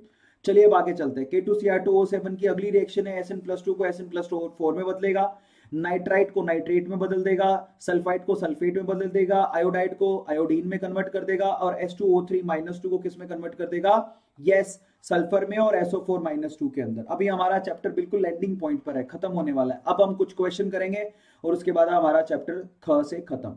आ गया सबको समझ में? चलो अब हम चलते हैं, अब फाइनली, यस, चलिए बेटा आपको मैं एक चीज समझा देता हूं। ये उनके लिए जो कि नीट 2020 का क्या कर रहे हैं, रिवीजन, तो उनको एक ही शॉट में चैप्टर खत्म करना है, ये उनके लिए है स्पेशली, ठीक है। तो अगर आपको डिटेल में पढ़ना है तो मैं डी ब्लॉक पूरी तरह से करवा चुका हूं, प्लीज आप उसको चेक कर लेना। फाइनली हम लोग कुछ क्वेश्चन करेंगे, उसके बाद हमारा चैप्टर खत्म, ये ओवर होने वाला है चैप्टर। चलिए, are you ready for the questions? कुछ क्वेश्चंस हैं जो मेरे पास एग्जाम के क्वेश्चंस हैं, उसके बाद आपका चैप्टर खत्म है। तो पहला सवाल है, जरा आप चेक करो। मैं कहता हूं when metal Fe is reacted with strong acid, अगर आपने Fe का रिएक्शन स्ट्रॉन्ग एसिड के साथ करवा दिया then the reaction stops after some time. क्यों? अगर आपने Fe का रिएक्शन एक स्ट्रॉन्ग एसिड के साथ करवा दिया तो रिएक्शन बंद हो जाती है। ऐसा क्यों? ये रिएक्शन अचानक से बंद क्यों हो जाती है? एफ ब्लॉक इसके बाद आएगा बेटा, अभी ये तो कर लो, अभी खत्म नहीं हुआ, एफ ब्लॉक आएगा, इसके बाद आएगा। ऐसा इसीलिए होता है क्योंकि Fe की रिएक्शन जैसे आप किसी एसिड से कराते हो तो वो Fe2O3 यानी कि फेरिक ऑक्साइड की लेयर बन जाती है उसके ऊपर। तो आयरन के ऊपर जब आप फेरिक ऑक्साइड की लेयर बन जाती है तो उसके बाद उसका ऑक्सीडेशन हो ही नहीं पाता, इसी वजह से यहां पर रिएक्शन स्टॉप हो जाती है। समझ में आ गया? तो अगर कोई सवाल पूछे तो Fe2O3 का लेयर बनने की वजह से रिएक्शन स्टॉप हो जाती है, प्लीज आप इसको नोट डाउन कर लेना। उसके बाद मान लो कि एल्यूमिनियम के साथ भी सेम ही सवाल पूछो कि मान लो कि एल्यूमिनियम की रिएक्शन आप किसी स्ट्रॉन्ग एसिड के साथ कराओगे, फिर भी रिएक्शन स्टॉप हो जाती है। ऐसा क्यों?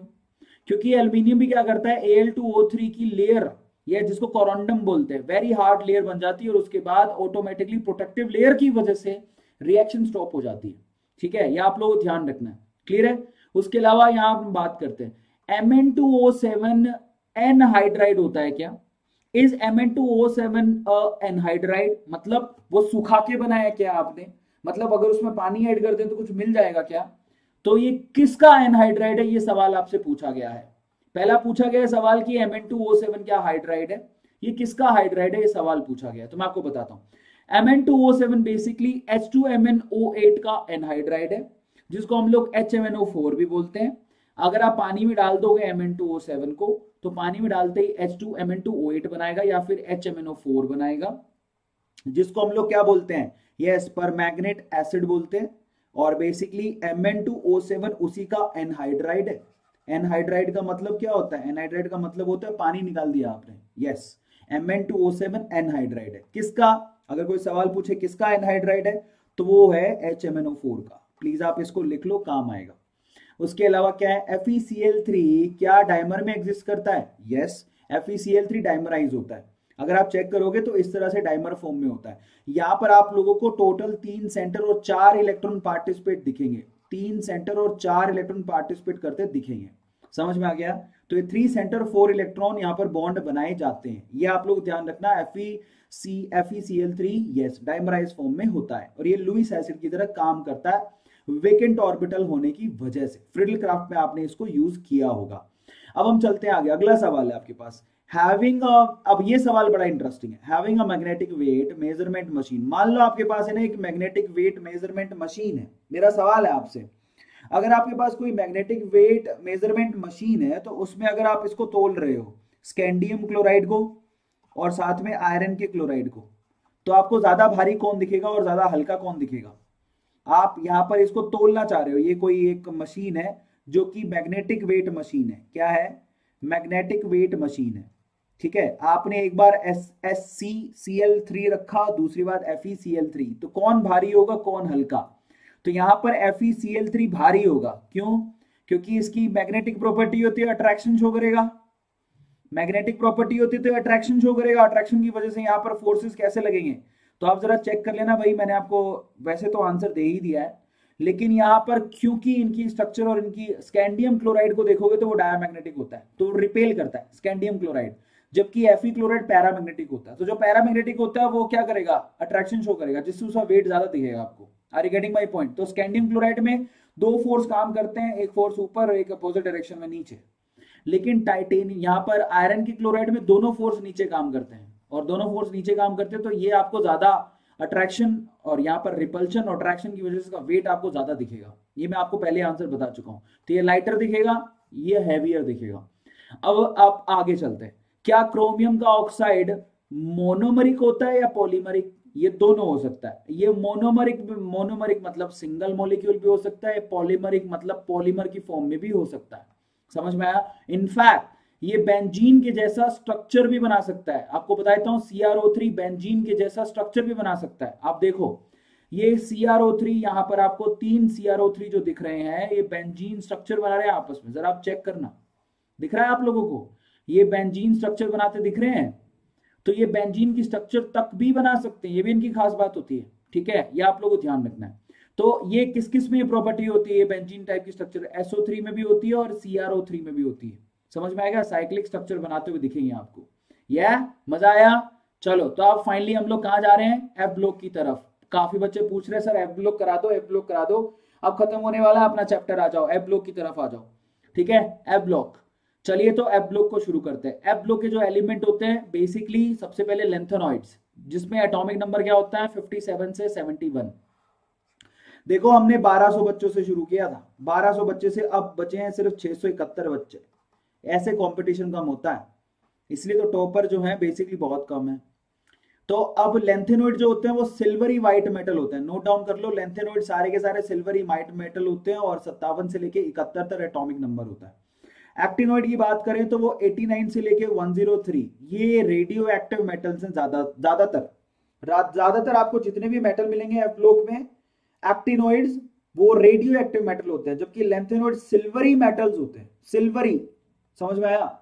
अब जो एफ ब्लॉक के एलिमेंट्स होते हैं बेसिकली, जो मेटल्स होते हैं बेसिकली वो सॉफ्ट होते हैं नेचर में, ये आप लोगों को ध्यान रखना है। और जैसे आप इसको हवा में एक्सपोज करते हो बेसिकली, तो expose to air get oxidize, बहुत आसानी से ऑक्सीडाइज हो जाते हैं। तो एफ ब्लॉक के एलिमेंट बड़े आसानी से ऑक्सीडाइज हो जाते हैं। अब इनकी प्रॉपर्टीज की बात करते हैं, तो एफ ब्लॉक की प्रॉपर्टीज को जरा चेक करो। प्रॉपर्टीज ऑफ एफ ब्लॉक, सबसे पहले आ जाओ, समैरियम जो होता है, समैरियम एसएम, ठीक है, वो स्टील से भी हार्ड होता है भाई साहब। वैसे तो हम लोग क्या बोल रहे हैं कि एफ ब्लॉक के एलिमेंट हल्के होते हैं, सॉफ्ट होते हैं, लेकिन जो समैरियम होता है, समैरियम एसएम, वो स्टील से भी हार्ड होता है। समझ में आ गया? स्टील हार्ड होता है। अब क्यों? क्योंकि समैरियम में आपको मैक्सिमम अनपेड इलेक्ट्रॉन मिलेंगे, जो कि अच्छा खासा एटॉमिक यहां पर मेटालिक बॉन्ड बनाते हैं। रीजन यही है, उसकी वजह से ऐसा होता है। फिर F block elements are also called inner transition element, इनको हम लोग इनर ट्रांजिशन एलिमेंट भी कहते हैं। पहले आप लिख लो समैरियम, ये लिखो, स्टील हार्ड होता है, ठीक है। F block element enter into inner, yes, ऐसा क्यों होता है? इनर ट्रांजिशन एलिमेंट क्यों बोलते हैं? क्योंकि ये अंदर वाले एफ ऑर्बिटल में इनमें इलेक्ट्रॉन भरा जाता है। आपको बता देता हूं कि n-2f में इलेक्ट्रॉन भरे जाते हैं, फिर n-1d में, और फिर ns में। तो जरा आप देखो, आप अंदर जा रहे हो, अंदर जाने की वजह से यहां पर शब्द लगाया जाता है inner transition element. Transition inner है।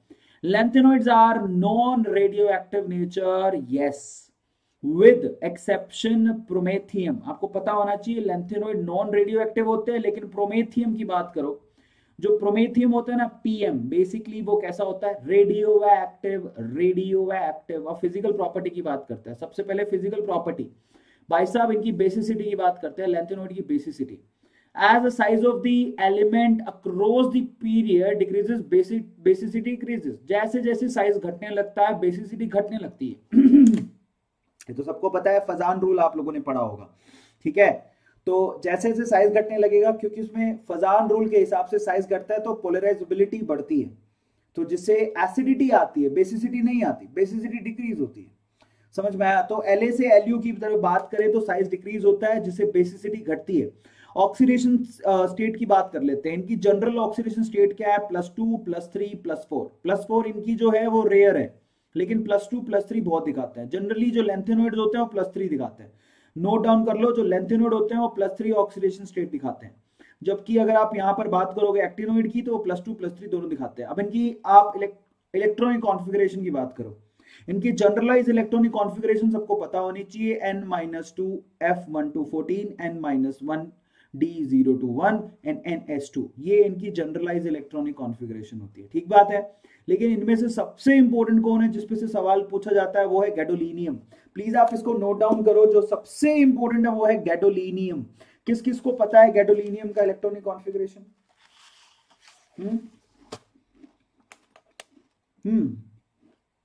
किस किस को पता है गैडोलीनियम का इलेक्ट्रॉनिक कॉन्फ़िगरेशन? किस किस को पता है?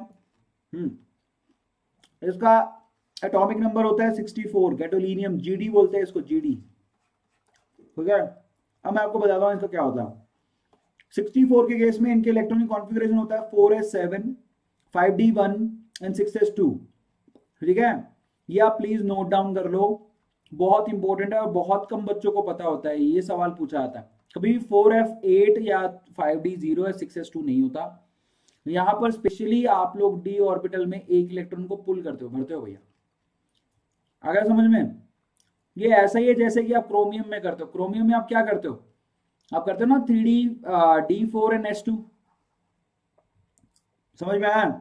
इसके जगह d5 एंड s1 करते हो, समझ में आ गया? तो ये सेम लॉजिक है कि 4f7 5d1 एंड 6s2 इस तरह से इसके इलेक्ट्रॉन भरे जाते हैं। प्लीज आप इसको नोट डाउन कर लो। गैडोलिनियम बोलते हैं इसको।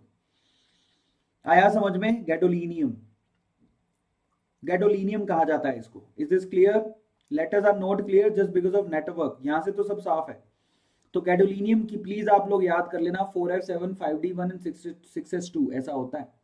यहां पर f से एक इलेक्ट्रॉन को d में डाला गया, जबकि वहां पर बेसिकली s से एक इलेक्ट्रॉन को d में डाला जाता है।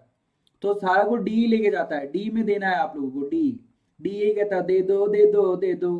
d का मतलब क्या होता है? दे दो दे दो। तो ये यहां से इशारा f से ले लेता है, और क्रोमियम में ये s से ले लेता है, लेता ही रहता है लेता ही रहता है।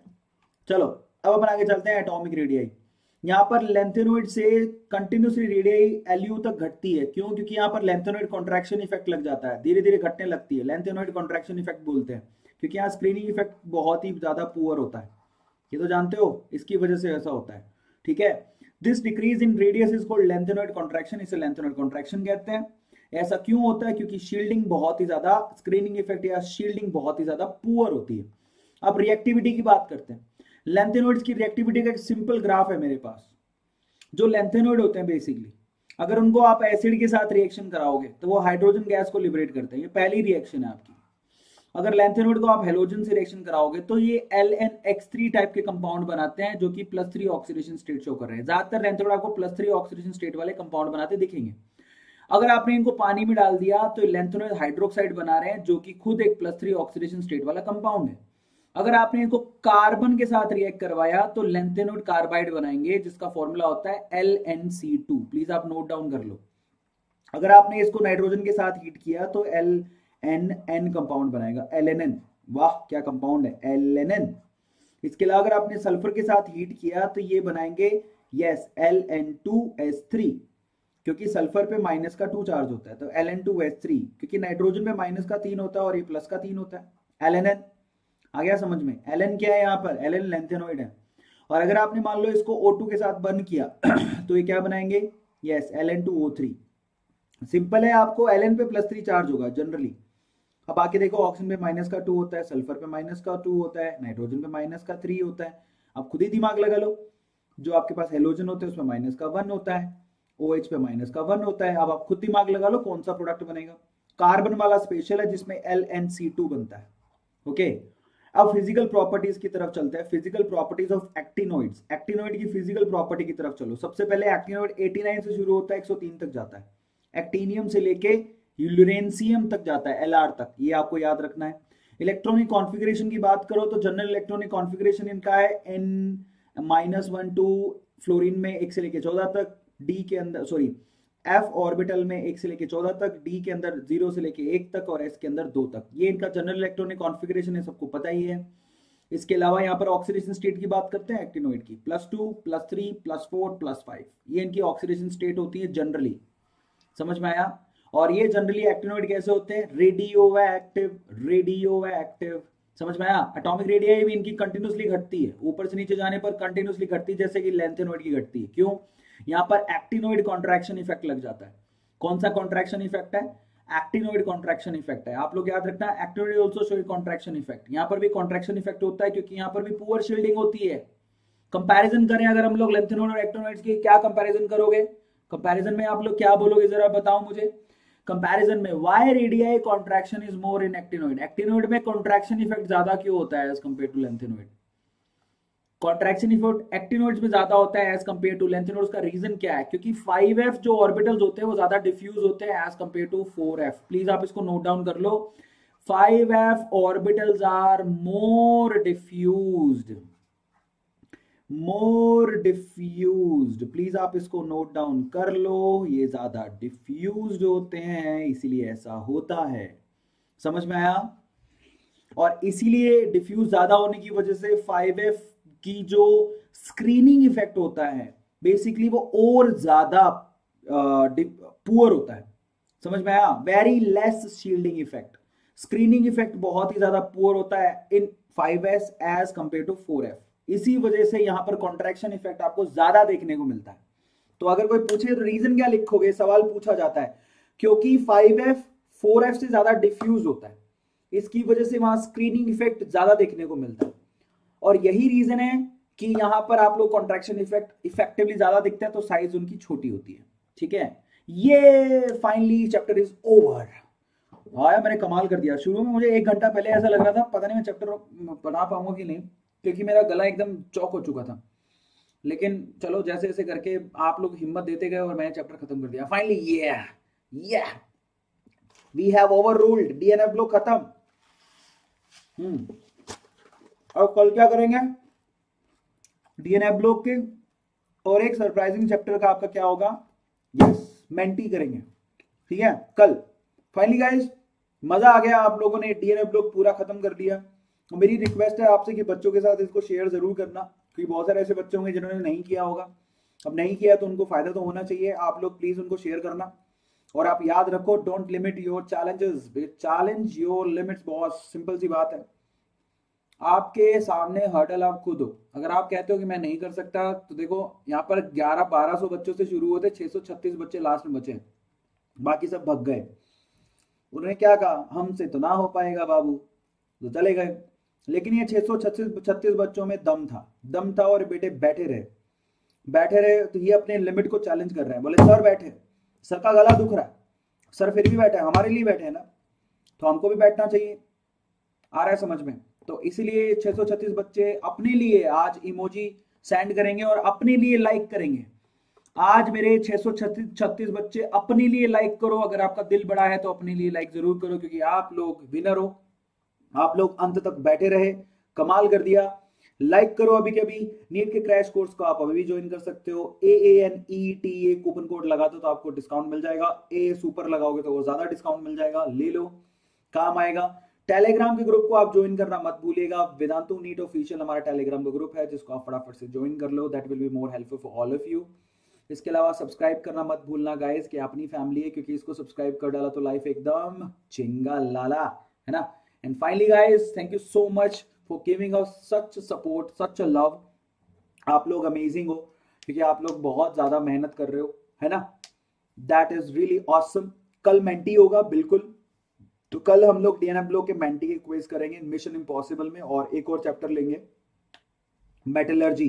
तो मेटलर्जी और डीएनएफ ब्लॉक के मेंटी क्विज करेंगे, 40 क्वेश्चन करेंगे। आज चैप्टर पूरा हो चुका है। प्लीज आप इसे शेयर जरूर करना उन बच्चों से जो कि नीडी हैं, है ना। So thank you so much for supporting us like this. Thank you so much. Good night guys. अब आराम से सो जाओ, लेकिन लाइक करना, शेयर करना, सब्सक्राइब जरूर करना, है ना। चलो guys, thank you so much, love you all. This is Arvind Arora signing off now. Do whatever you want to do man. था बाय बाय, सी या हिया। चलो था। Thank you.